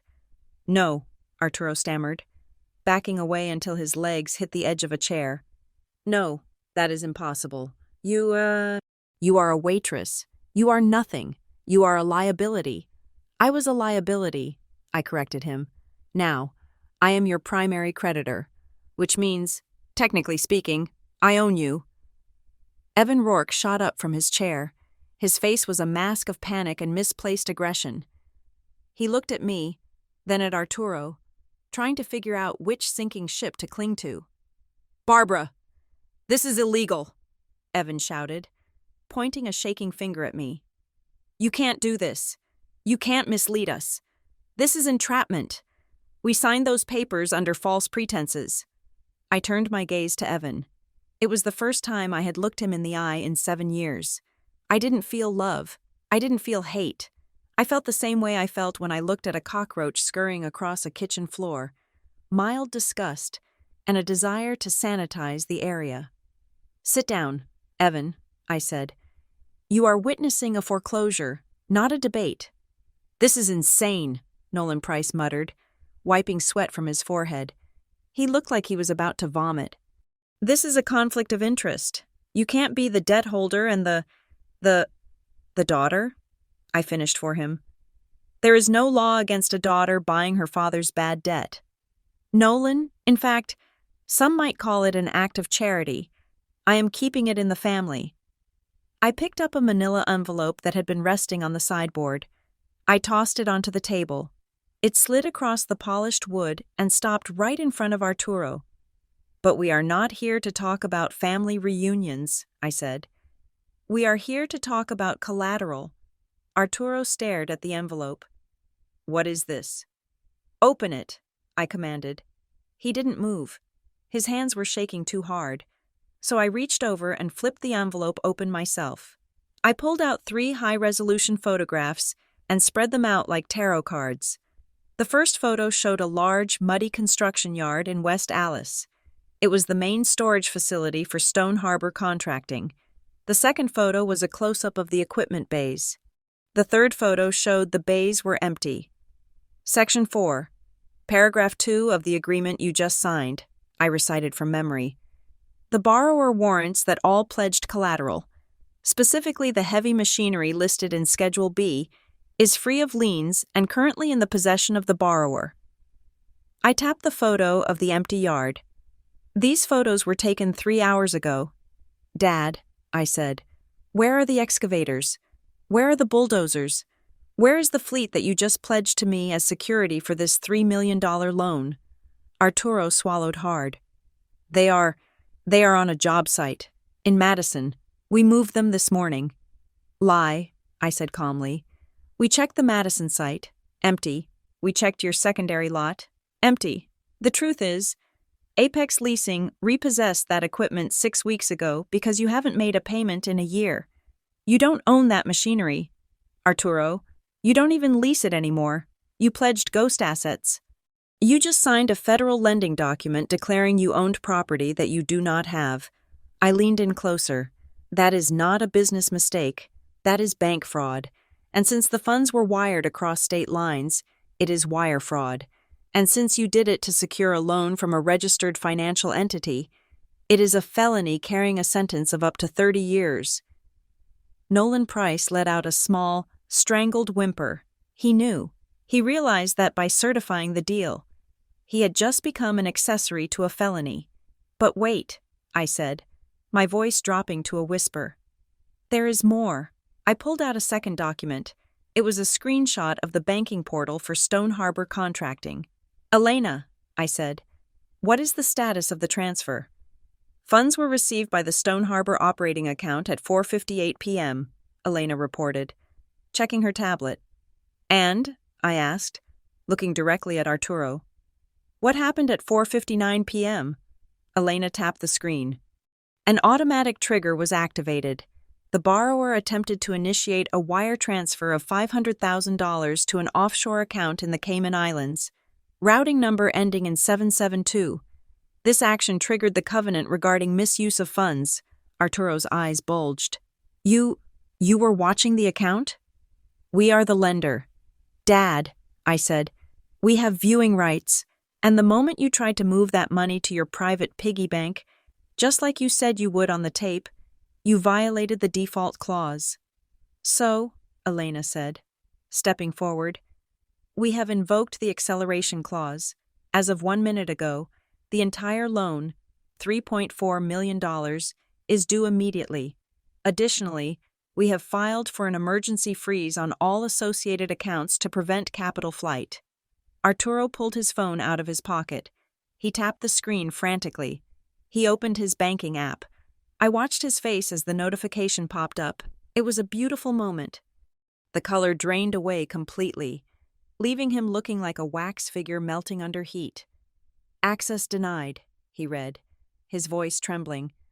Account frozen by court order. He looked up at me. You froze my accounts? You can't do that. I have vendors to pay. I have checks floating. If those checks bounce, I go to jail. You were already going to jail, Arturo, I said. I just expedited the process. He tried to use his credit card to pay for a parking app or something. A reflex. A desperate need to see if anything still worked. He tapped his phone, declined. He looked at me with horror. For a man like Arturo Jimenez, money wasn't just currency, it was oxygen, and I had just put a plastic bag over his head. Why? He whispered. The arrogance was gone. The bluster was gone. All that was left was a confused old man in a suit that didn't fit. Why are you doing this? I am your father. I raised you. I gave you a home. Yes, I was tough on you. Yes, we had our differences. But to destroy me? To ruin the family name? Barbara, look at me. I am your dad. He reached out a hand, trying to touch my arm. It was the same hand that had pointed to the door 7 years ago. It was the same hand that had thrown the debt notices in my face. I didn't flinch. I didn't step back. I just looked at his hand until he dropped it. Don't, I said. The word was a blade. Do not play the father card. You lost that privilege the day you forged my signature on $100,000 of debt. You lost it the day you looked at your pregnant daughter and called her a liability. You didn't raise me, Arturo. You groomed me to be a scapegoat. I was protecting the business, he cried, tears actually forming in his eyes now. I did it for us, for the legacy. There is no us, I said, and the only legacy you have left is a prison number. I turned to Evan. He was sitting with his head in his hands. And you, I said, you want to talk about custody? You want to talk about being a father? You just signed a witness statement to a fraudulent transaction. When the police come, and they are coming, do you think Arturo is going to protect you? He will throw you under the bus faster than he threw me out into the snow. Evan looked up, his eyes wet. Barbara, please, I didn't know. You just did what you were told, I said. That has always been your problem. Evan, you never had a spine. You just had a price tag, and it turns out you were cheap. I walked back to the head of the table. I picked up the binder, the contract that was now their cage. This meeting is over, I said. Security is waiting in the lobby to escort you out of the building. You are not to return to the Stone Harbor offices. We have a team there right now changing the locks and securing the servers. You took my company? Arturo gasped. You took my building? I took my collateral, I said. Arturo slumped into the chair. He looked small. He looked broken. He looked at me with a mix of hatred and begrudging awe. You are cold. Barbara, he whispered. You are colder than I ever was. I learned from the best, I replied. I walked to the door, Elena following close behind. I paused with my hand on the frame and looked back at them, the three men who had defined my nightmares for 7 years. Oh, and Dad? I said. He looked up. You said you didn't want to be destroyed by emotion, I said, echoing the words I had rehearsed in the dark for 1,000 nights. You said business is just numbers. Well, I agree. I am not destroying you because I hate you. I am not destroying you because I am hurt. I held up the contract. I am just balancing the books, I said. You were in the red. Now, I am closing the account. I walked out and let the heavy door slam shut. The sound echoed down the hallway, final and absolute. Behind that door, the screaming would start soon. The panic, the frantic calls to lawyers who wouldn't answer, but I didn't stay to listen. I had a daughter to pick up from school, and for the first time in her life, her mother's name was completely, undeniably clean. I had my hand on the brass handle of the heavy conference room door, ready to leave the wreckage behind me. The air in the room was stale with the smell of defeat. I expected silence. I expected the sound of men weeping into their expensive sleeves. Instead, I heard a laugh. It was a dry, rattling sound, like dead leaves skittering across pavement. It came from Evan. I stopped. My instinct was to walk out, to ignore the last gasps of a dying animal, but something in the pitch of that laugh made the hair on the back of my neck stand up. It wasn't the laugh of a loser. It was the laugh of someone who thinks they are holding a grenade and has just pulled the pin. You really thought of everything, didn't you, Barbara? Evan said. His voice was trembling, but not with fear anymore. It was shaking with a manic, vindictive energy. You bought the debt. You froze the accounts. You trapped your father. You played the perfect game of chess. He stood up, kicking his chair back. He reached into his leather briefcase, the same one he had carried in like a prop, and pulled out a thick, stapled document. It wasn't a financial contract. It was legal pleading paper, distinctively blue-backed. But you forgot one thing, Evan sneered, slamming the document onto the table right next to the voided Stone Harbor contract. You forgot that while you were busy playing Wall Street Shark, you left your flank wide open. I turned slowly. I looked at the papers. The heading was bold and black, legible even from where I stood. Emergency petition for temporary custody and order of protection. Beneath it, the names. Petitioner, Evan Rourke. Respondent, Barbara Jimenez. Regarding the minor child, Mia Jimenez. The room seemed to tilt on its axis. My blood, which had been running cool and steady for the last hour. suddenly turned into liquid nitrogen. "What is this?" I asked, my voice dangerously quiet. "It is a sworn affidavit," Evan said, tapping the paper with his index finger. "It details your history of instability. It outlines your obsessive behavior. It paints a picture of a woman so consumed by a 7-year-old grudge that she stalked her own family, set up shell companies, and engaged in predatory financial warfare. It argues that your home environment is toxic and that your mental state is fragile." He looked at Arturo. My father was sitting up straighter now, his eyes gleaming with a new, cruel light. The despair was gone. In its place was the look of a man who had found a weapon he didn't mind using, even if it was dirty. "You see, Barbara," Arturo said, his voice smooth again, "judges in family court don't like revenge. They don't like mothers who spend their days plotting the destruction of grandfathers. They prefer stability, and despite my financial hiccups, I am still a pillar of this community. Evan is the biological father. We have a very strong case to argue that Mia would be safer with us, away from your darkness." It was a lie, a grotesque, twisted lie. Evan hadn't seen Mia since the day she was born. He didn't know her favorite color. He didn't know she was allergic to strawberries. He was using my daughter, my entire world, as a bargaining chip to save his own skin. "You wouldn't," I whispered. "You don't want her. You never wanted her." "I want what is fair," Evan said, his smile widening. "And right now, fair looks like a trade." He pushed the custody papers toward me, then gestured to the frozen bank accounts on his phone screen. "Here is the deal," Evan said, feeling powerful for the first time in his life. "You rescind the acceleration order. You unfreeze the Stone Harbor accounts. You restructure the debt to a 30-year term with 0 interest. Basically, you give Arturo his company back. You walk away." "And if I don't?" I asked. "If you don't," Evan said, leaning in, "I file this petition tomorrow morning. I drag you into court. I make your life a living hell of hearings, psychological evaluations, and visitation schedules. I will bleed your bank account dry with legal fees. And I will make sure Mia knows exactly who her crazy mother really is. I might not win full custody, Barbara, but I can make sure you never sleep soundly again." Arturo nodded, folding his arms. "It is a simple choice, daughter, the money or the kid. You can't have both." My heart hammered against my ribs like a trapped bird.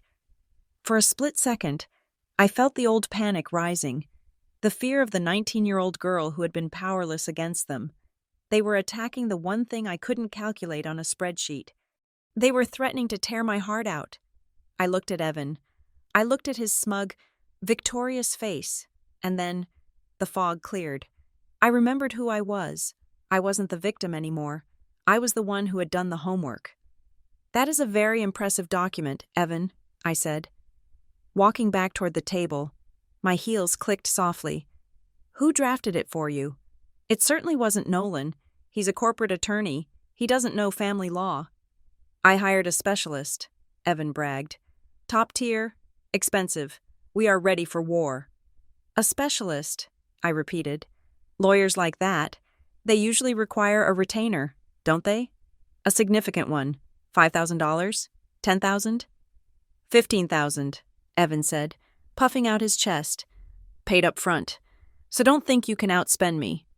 "Paid," I said, letting the word hang in the air. "Paid how, Evan?" He frowned. "What does it matter? I wrote a check this morning." "From which account?" I asked. Evan rolled his eyes. "My personal checking. The one linked to my payroll deposit at Stone Harbor. Why?" I let out a soft breath. I looked at Elena, who was standing by my side. Her face impassive, but her eyes sharp. She gave me a tiny nod. "Evan," I said, my voice dropping to a conversational, almost pitying tone. "You really should read the fine print of the employment contracts you sign with my father." "What are you talking about?" Evan snapped. "Arturo loves to leverage everything." I explained. When you became a junior partner 2 years ago, I saw the paperwork in the diligence files. He made you sign a cross-collateralization agreement. It links your personal payroll accounts to the corporate operating fund to cover overdrafts. It is a standard trick to boost the company's credit rating. Evan's face went slack. So, I continued. When I froze the Stone Harbor accounts 10 minutes ago, the freeze automatically cascaded to all linked sub-accounts. That includes your personal checking. Evan, I checked my watch. It is 5:10 in the evening. Banks process checks in batches overnight. That check you wrote to your high-priced shark? It hasn't cleared yet. And when they try to cash it tomorrow morning, it is going to bounce so hard it will leave a crater. Evan pulled out his phone, his fingers fumbling. He logged into his bank app. He stared at the screen. Account status, restricted. Available balance, 0. No, Evan whispered. No, I have the receipt. You have a piece of paper, I said. Your lawyer hasn't been paid. And do you know what a high-priced family law attorney does when the retainer check bounces? Evan? They drop the case. They shred the petition. They don't file motions for charity.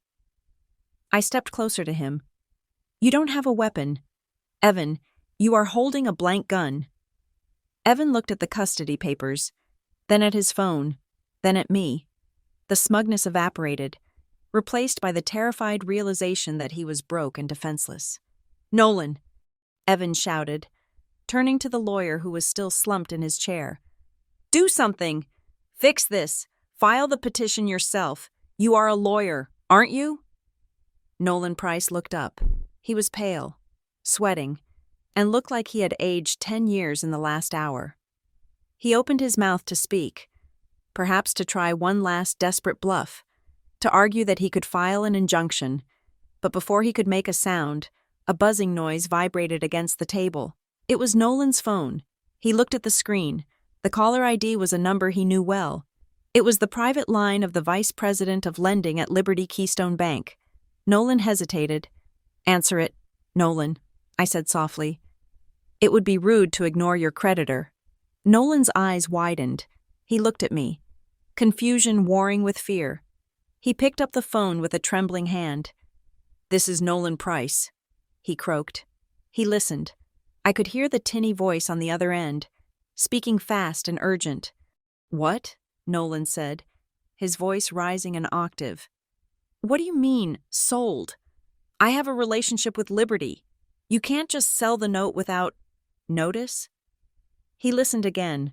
The color drained from his face until he looked like a sheet of paper. Immediate call provision? Nolan stammered. But I am only 90 days past due. We were working on a forbearance plan. I can't pay the full balance of the building mortgage in 24 hours. That is $4 million. The voice on the other end was final. The line went dead. Nolan lowered the phone slowly. He looked at me. The realization was hitting him like a physical blow. He looked at the confident way I stood, at the lack of surprise on my face. It was you, Nolan whispered. It wasn't a question. Ivory Meridian Notes, I said. Does the name ring a bell? Nolan? It is the entity that bought your mortgage from Liberty Keystone this afternoon at 2 o'clock. We bought it at a steep discount because, apparently, Liberty didn't have much faith in your ability to pay. I walked around the table until I was standing right behind Nolan's chair. I leaned down, whispering into his ear so that only he, and the microphone, could hear. I am your landlord now. Nolan, I own the roof over your head. I own the conference room where you impress your clients.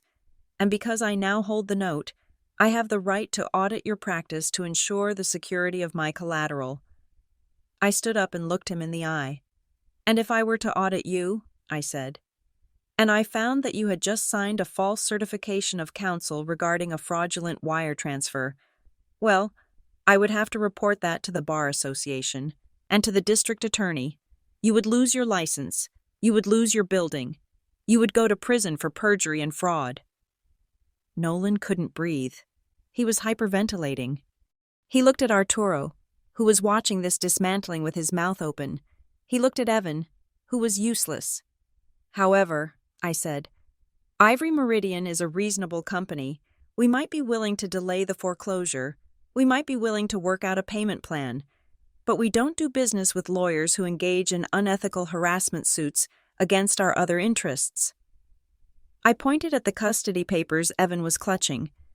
You have a choice, Nolan, I said. You can continue to represent these two men. You can file that petition for Evan. You can fight me, and by noon tomorrow, I will lock the doors to your office and send your file to the ethics board. Or, I continued, you can walk away, right now. You can decide that this representation is no longer viable. Nolan Price looked at the papers. He looked at Arturo. For 20 years, he had been Arturo's dog. He had fetched. He had barked. He had bitten. But dogs are loyal only as long as they are fed. And Arturo had nothing left to feed him.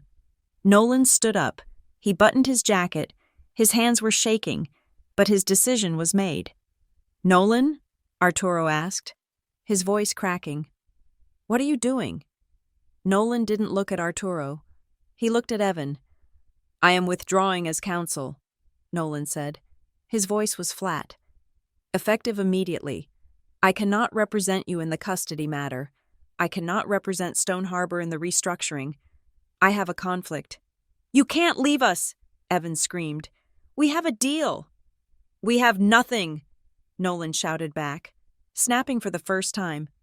It is over. Evan, she bought the building. She owns me. Do you understand? She owns everything. Nolan grabbed his briefcase. He looked at me one last time. There was no defiance left, only surrender. I will await your call regarding the mortgage restructuring. Ms. Jimenez, Nolan said. He called me Ms. Jimenez, not Barbara, not the daughter, the creditor. I will be in touch, I said. Nolan turned and walked out the door, moving faster than I had ever seen him move. The silence that returned to the room was heavy and suffocating. Evan was standing there holding a stack of papers that were now worthless trash. He had no lawyer, he had no money to hire a new one, and he had just tried to blackmail the woman who held the keys to his financial survival. Arturo sat alone at the head of the table. His shield was gone. His weapon was broken. You blocked the check, Evan whispered, dropping the custody petition onto the table. It slid off the edge and scattered onto the floor, a messy pile of blue and white. I blocked the check, I confirmed. And Evan, if you ever threaten to take my daughter again, if you ever even whisper her name, I won't just freeze your account. I will audit every expense report you have filed in the last 5 years.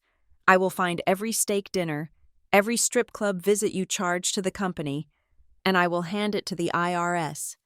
Do you understand me? Evan nodded. He was crying now. Silent, terrified tears. He backed away from me, backed away from the table. Retreating into the corner of the room, I turned to Arturo. You tried to take Mia, I said. That was your mistake. I was content to take your money. But now, I leaned across the table. Now I'm going to take your reputation. I am going to make sure everyone in this town knows exactly why Stone Harbor fell. Not because of the market, but because Arturo Jimenez was a fraud. I picked up my phone. Elena, I said, call the auditors. Tell them to start the deep dive and release the press statement. I looked at my father. Checkmate, I said. This time, when I walked to the door, nobody laughed. Nobody moved. I left them in the wreckage of their own hubris. 3 men who had forgotten that a mother protecting her child is the most dangerous creature on earth.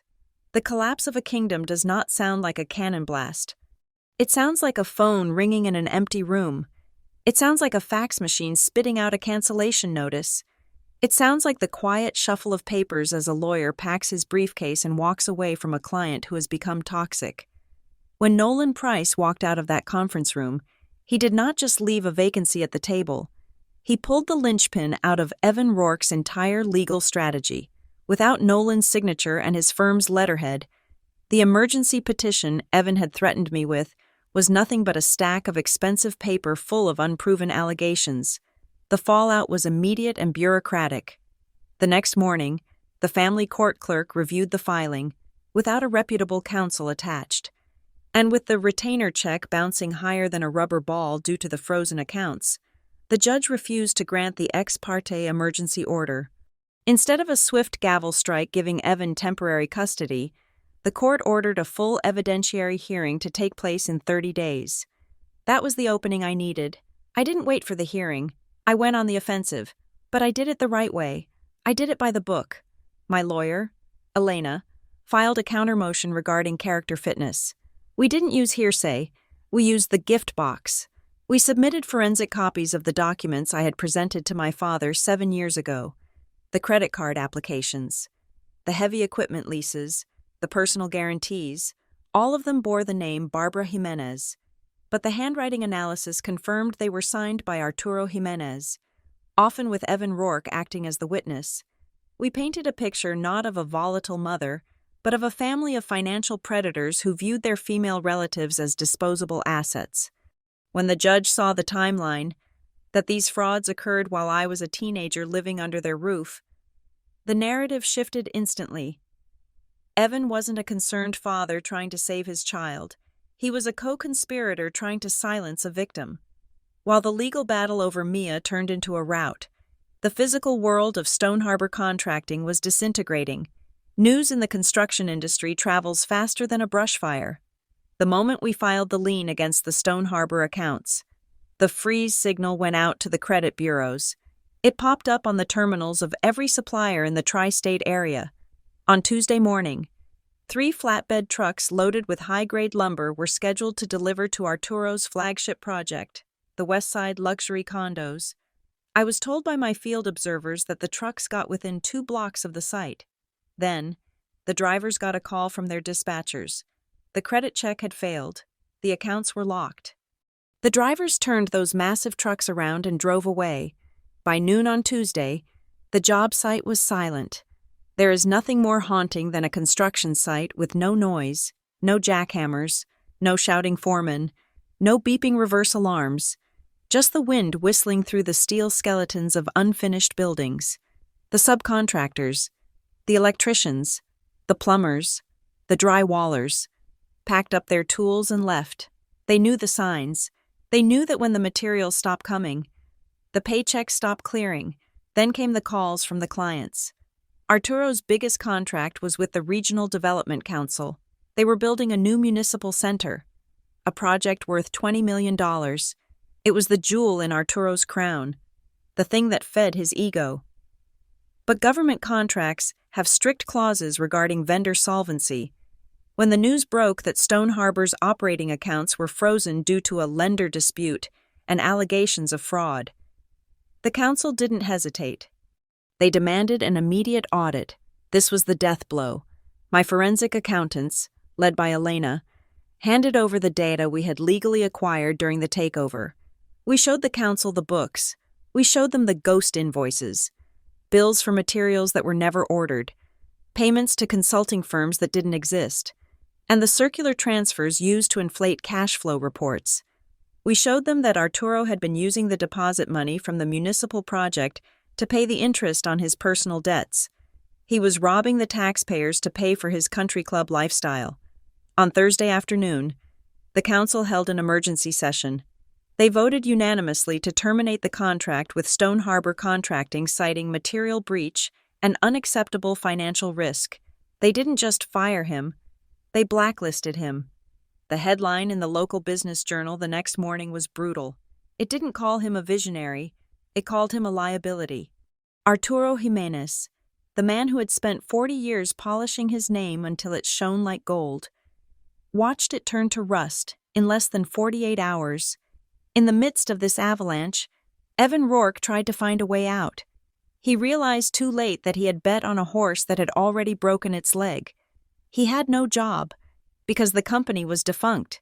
He had no money, because his accounts were seized, and he had no lawyer, because Nolan was gone. Evan called Elena. He didn't demand custody anymore. He begged for a meeting. We met at a neutral location, a small, sterile mediation room at the courthouse. I didn't bring security. I didn't need to. Evan looked like a ghost. He hadn't shaved in 3 days. His suit was rumpled. He wouldn't meet my eyes. I will sign whatever you want, Evan said, his voice hollow. Just stop the audit, please. If you send my expense reports to the IRS, I will go to jail. I can't go to jail, Barbara. I slid a document across the table. It wasn't a revenge contract. It was a standard, fair parenting agreement. This grants me full physical and legal custody, I explained. Tapping the paper. You get visitation rights, strictly supervised, 2 weekends a month. You will pay child support calculated based on your potential earning capacity, not your current zero balance, and you will formally withdraw the emergency petition with prejudice, admitting that the allegations were false. Evan looked at the paper. It was mercy. It was more than he deserved. That is it? He asked, looking up at me with confusion. You aren't going to destroy me? I don't need to destroy you, Evan, I said, standing up. You did that yourself when you chose to be Arturo's puppet instead of a father. Sign the paper, go find a job, and stay out of my way. He signed. His hand shook, but he signed. He was no longer a threat. He was just a footnote in Mia's life, a biological necessity that had served its purpose and faded away. But the final piece of the puzzle, the one that would lock the door on Arturo forever, came from an unexpected source. Nolan Price contacted me on Friday evening. He requested a private meeting. Not at his office, which was now technically my property, but at a quiet park bench near the river. When I arrived, Nolan looked like a man who had survived a shipwreck. He was wearing a tracksuit, not a suit. He looked small. I want to make a deal, Nolan said, staring at the rushing water of the river. I am listening, I said, sitting on the other end of the bench. I know you own my mortgage, Nolan said. I know you can foreclose on my building tomorrow. I also know you have the certification I signed. You can have me disbarred. Yes, I said. I can. If I give you the smoking gun, Nolan said, turning to look at me. Will you let me keep my license? I will sell the building. I will pay off the debt. I will retire. But I don't want to end my career in a cell. I have grandchildren. Barbara. What smoking gun? I asked. I already have the wire transfer attempt. Nolan reached into his bag and pulled out a flash drive. Arturo didn't just act alone, Nolan said quietly. For the last 5 years, every time he forged a signature, every time he diverted funds, he sent me a memo. He instructed me, in writing, to make it legal. He explicitly stated that he knew what he was doing was fraud, but that he was untouchable. I kept them, all of them, as insurance. He held out the drive. This proves intent, Nolan said. This proves it wasn't negligence. It was a criminal enterprise directed by Arturo Jimenez. If you give this to the district attorney, Arturo won't just lose his company, he will go away for 20 years. I looked at the small silver drive. It was the final nail. It was the difference between a bankruptcy and a prison sentence. You surrender your license voluntarily, I told Nolan. You liquidate the building and pay Ivory Meridian what is owed, and you testify against him. Nolan nodded. Deal. He handed me the drive. He walked away, a broken man, but a free one. Arturo, however, was not free. By the weekend, the reality of his situation had set in. He tried to run. My investigators tracked his movements. He tried to list his lake house for sale, a quick cash deal to a friend. But when the title company ran the search, they found the lien. I had placed a lis pendens on every piece of real property he owned the moment the default was triggered. He couldn't sell the house. He couldn't sell the boat. He couldn't even sell his car because the title was held by the company. And the company was mine. He was trapped in his mansion, surrounded by expensive furniture he couldn't liquidate, with no money for gas, no money for food, and the police preparing an indictment based on Nolan's evidence. The King of Stone Harbor was a prisoner in his own castle.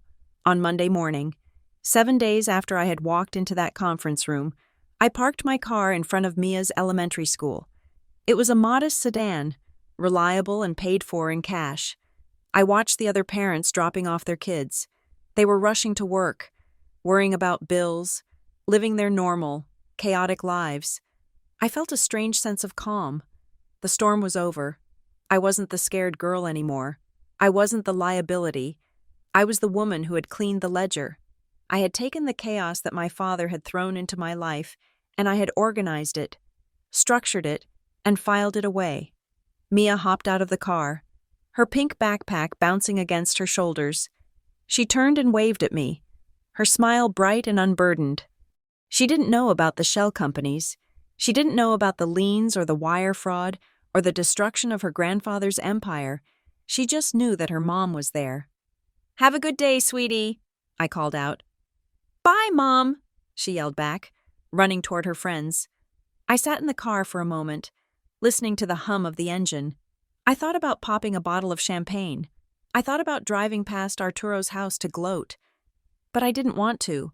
Revenge, I realized, isn't about celebration. It is about silence. It is about the peace that comes when the noise stops. I put the car in drive. I had a meeting with a new client at 10 o'clock. I had a grocery run to make. I had a life to live.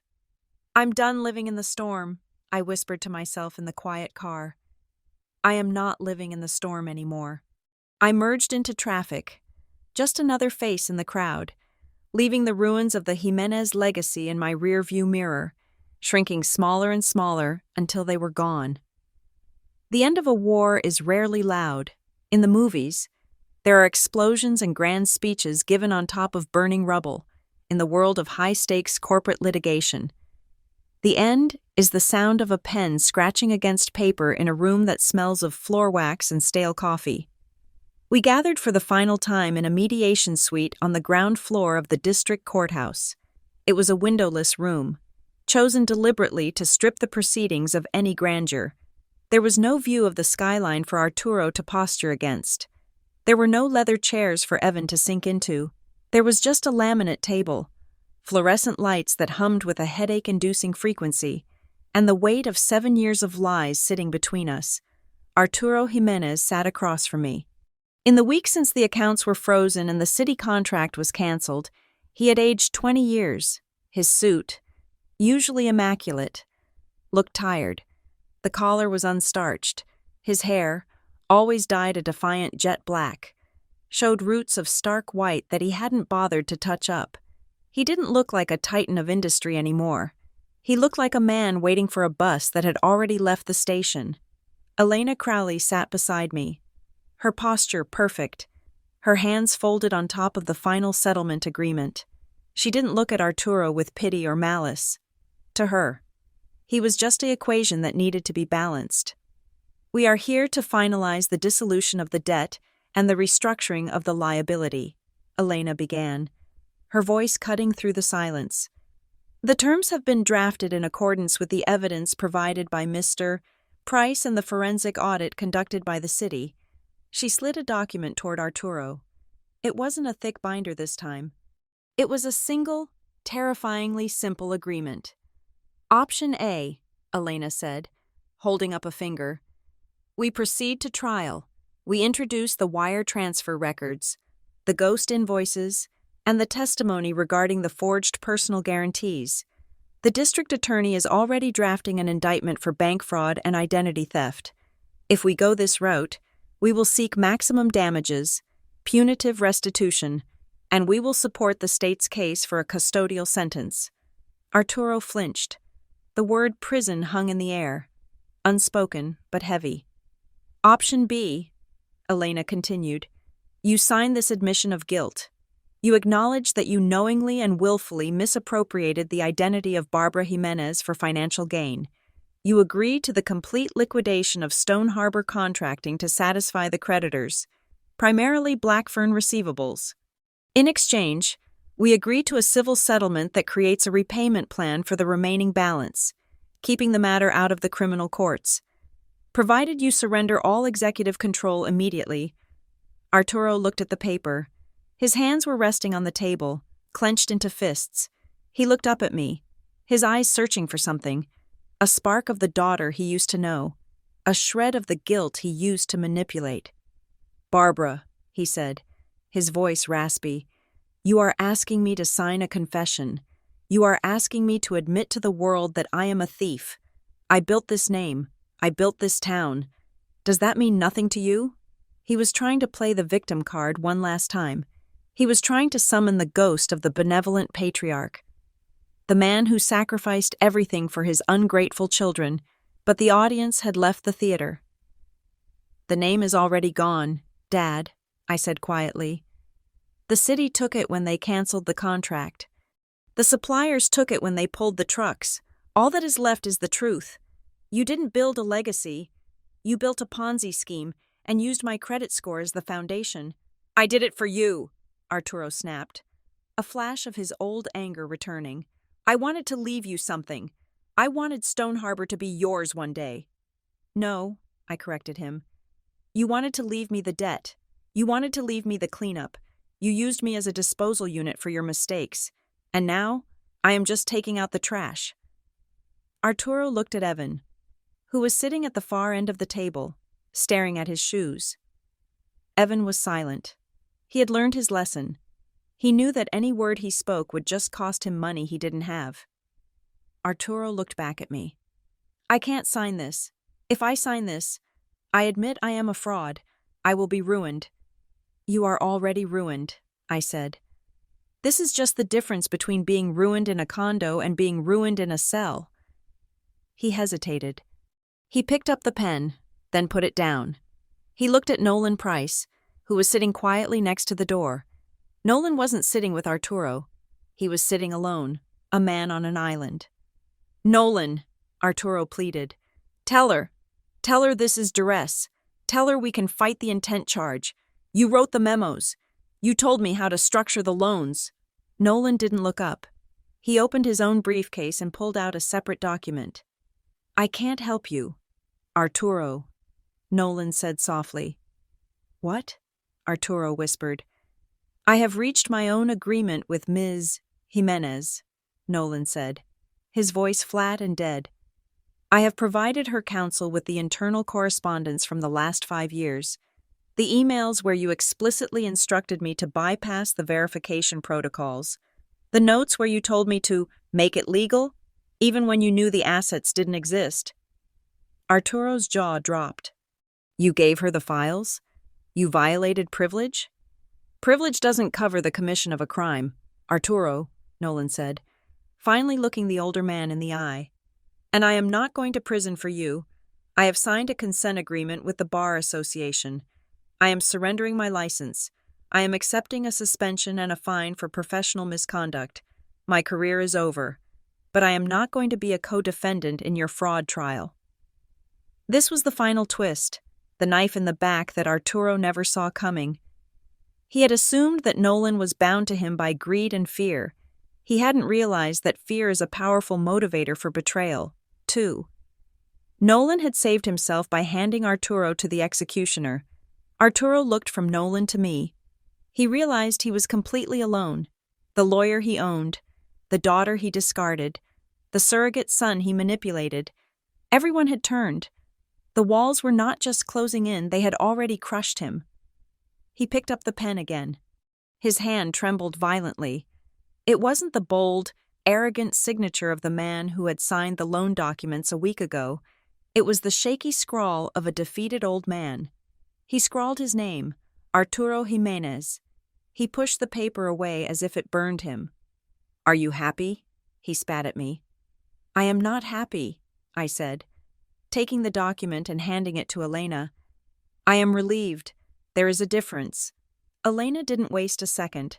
She handed Nolan his document, the agreement regarding his testimony and restitution. He signed it quickly, anxious to leave the room, anxious to disappear into a retirement of shame. Then, Elena turned to Evan.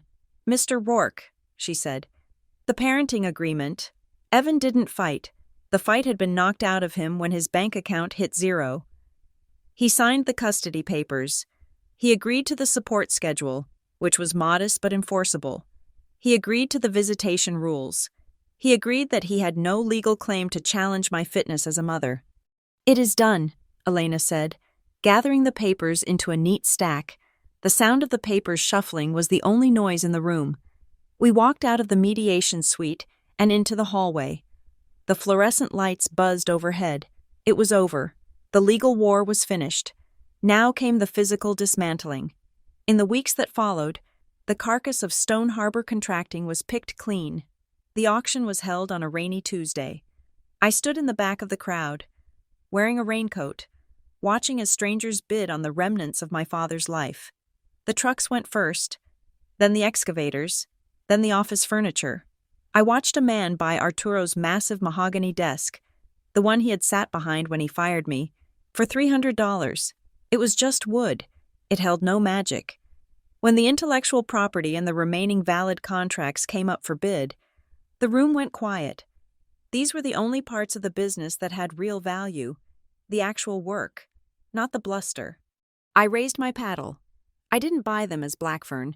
I bought them under a new entity I had formed that morning. Viridian Holdings, Viridian, Truth. I bought the core of the business for a fair price. I didn't steal it. I paid market value. I wanted the record to show that I didn't burn the village down just to watch it glow. I saved the jobs of the innocent foreman and the administrative staff who had nothing to do with Arturo's crimes. I kept the contracts that could be salvaged, but I stripped the name. Within 48 hours, the signs on the job sites were painted over. Stone Harbor Contracting was gone. Viridian Holdings took its place. I cut the tumor out of the body, leaving the healthy tissue to survive. It wasn't a hostile takeover anymore. It was a life-saving surgery. A month later, I stood in the parking lot of the old office building. The movers were taking the last of Arturo's personal effects to a storage unit he had rented. He was standing by his car, a modest sedan he had bought after the Mercedes was repossessed. He saw me. For a moment, I thought he would get in his car and drive away. But he didn't. He waited. I walked over to him. The wind was blowing, just like it had been on that Thanksgiving Day 7 years ago. But this time, I wasn't cold. "You took it all," Arturo said. He didn't sound angry. He sounded hollow. The company, the building, even the lawyer. "I took what was owed," I said, "and I paid for what I kept." "Do you regret it?" he asked. He looked at me with a strange intensity. "Do you regret destroying your own family? Was the revenge worth it, Barbara? Does it keep you warm at night?" I looked at him. I thought about the nights I slept in my car. I thought about the look on the landlord's face when he denied my application. I thought about the millions of dollars he had stolen from my future before I even had a chance to start it. "I don't regret stopping you," I said firmly. "I don't regret protecting Mia from learning your values. I don't regret saving the employees who would have lost their pensions when your scheme finally collapsed." I took a step closer. "But do I have regrets?" "Yes, I regret that for 22 years, I thought I had to beg for love from a man who only saw me as an asset. I regret that I let you define my worth by a credit score. I regret that it took a war to make you see me." Arturo looked down. He kicked at a loose stone on the pavement. "I was a businessman," he mumbled. "That is all I knew." "No," I said. "You were a gambler, and you finally lost the house." I turned around and walked away. I didn't look back. I didn't need to see him drive off. He was just a ghost now. A story I would tell Mia one day when she was old enough to understand that blood isn't always a bond. I drove home. The house was quiet. Mia was at a playdate. I walked into the kitchen and sat down at the table. On the counter sat a small box. It was the same box I had placed on the Thanksgiving table 7 years ago. It was battered now, the silver wrapping paper torn in places, the corners bent. I had kept it. I had carried it with me through the shelters, through the cheap apartments, through the boardrooms. I opened the lid. The box was empty. The debt notices were gone. I had shredded them the day the final settlement was signed. The fear was gone. The weight was gone. I reached into my purse and pulled out a single sheet of paper. It was a letter from the credit bureau. It was dated yesterday. To Barbara Jimenez. Dispute resolution. Status. All derogatory marks removed. Credit history. Clean. I folded the paper carefully. I placed it inside the box. It was the only thing in there. A single white flag of victory. I put the lid back on the box. I pressed it down until it clicked shut. It was over. The account was closed. The liability was gone. I stood up and walked to the window. The sun was setting, painting the sky in shades of purple and gold. It was a beautiful evening. "Hello, Barbara," I whispered to my reflection in the glass. "Nice to meet you." I wasn't a daughter anymore. I wasn't a victim. I was just me. And for the first time in my life, that was enough. Thank you so much for listening to this story about justice, resilience, and the power of taking back your own name. If you enjoyed this journey of revenge and redemption, please scroll down and leave a comment telling me where you are listening from. I would love to know how far Barbara's story has traveled. Don't forget to subscribe to the Nina Revenge Stories channel. Hit the like button and hit the bell so you don't miss the next story. To help this video get discovered by more people who need to hear that it is never too late to balance the books, your support means the world to me.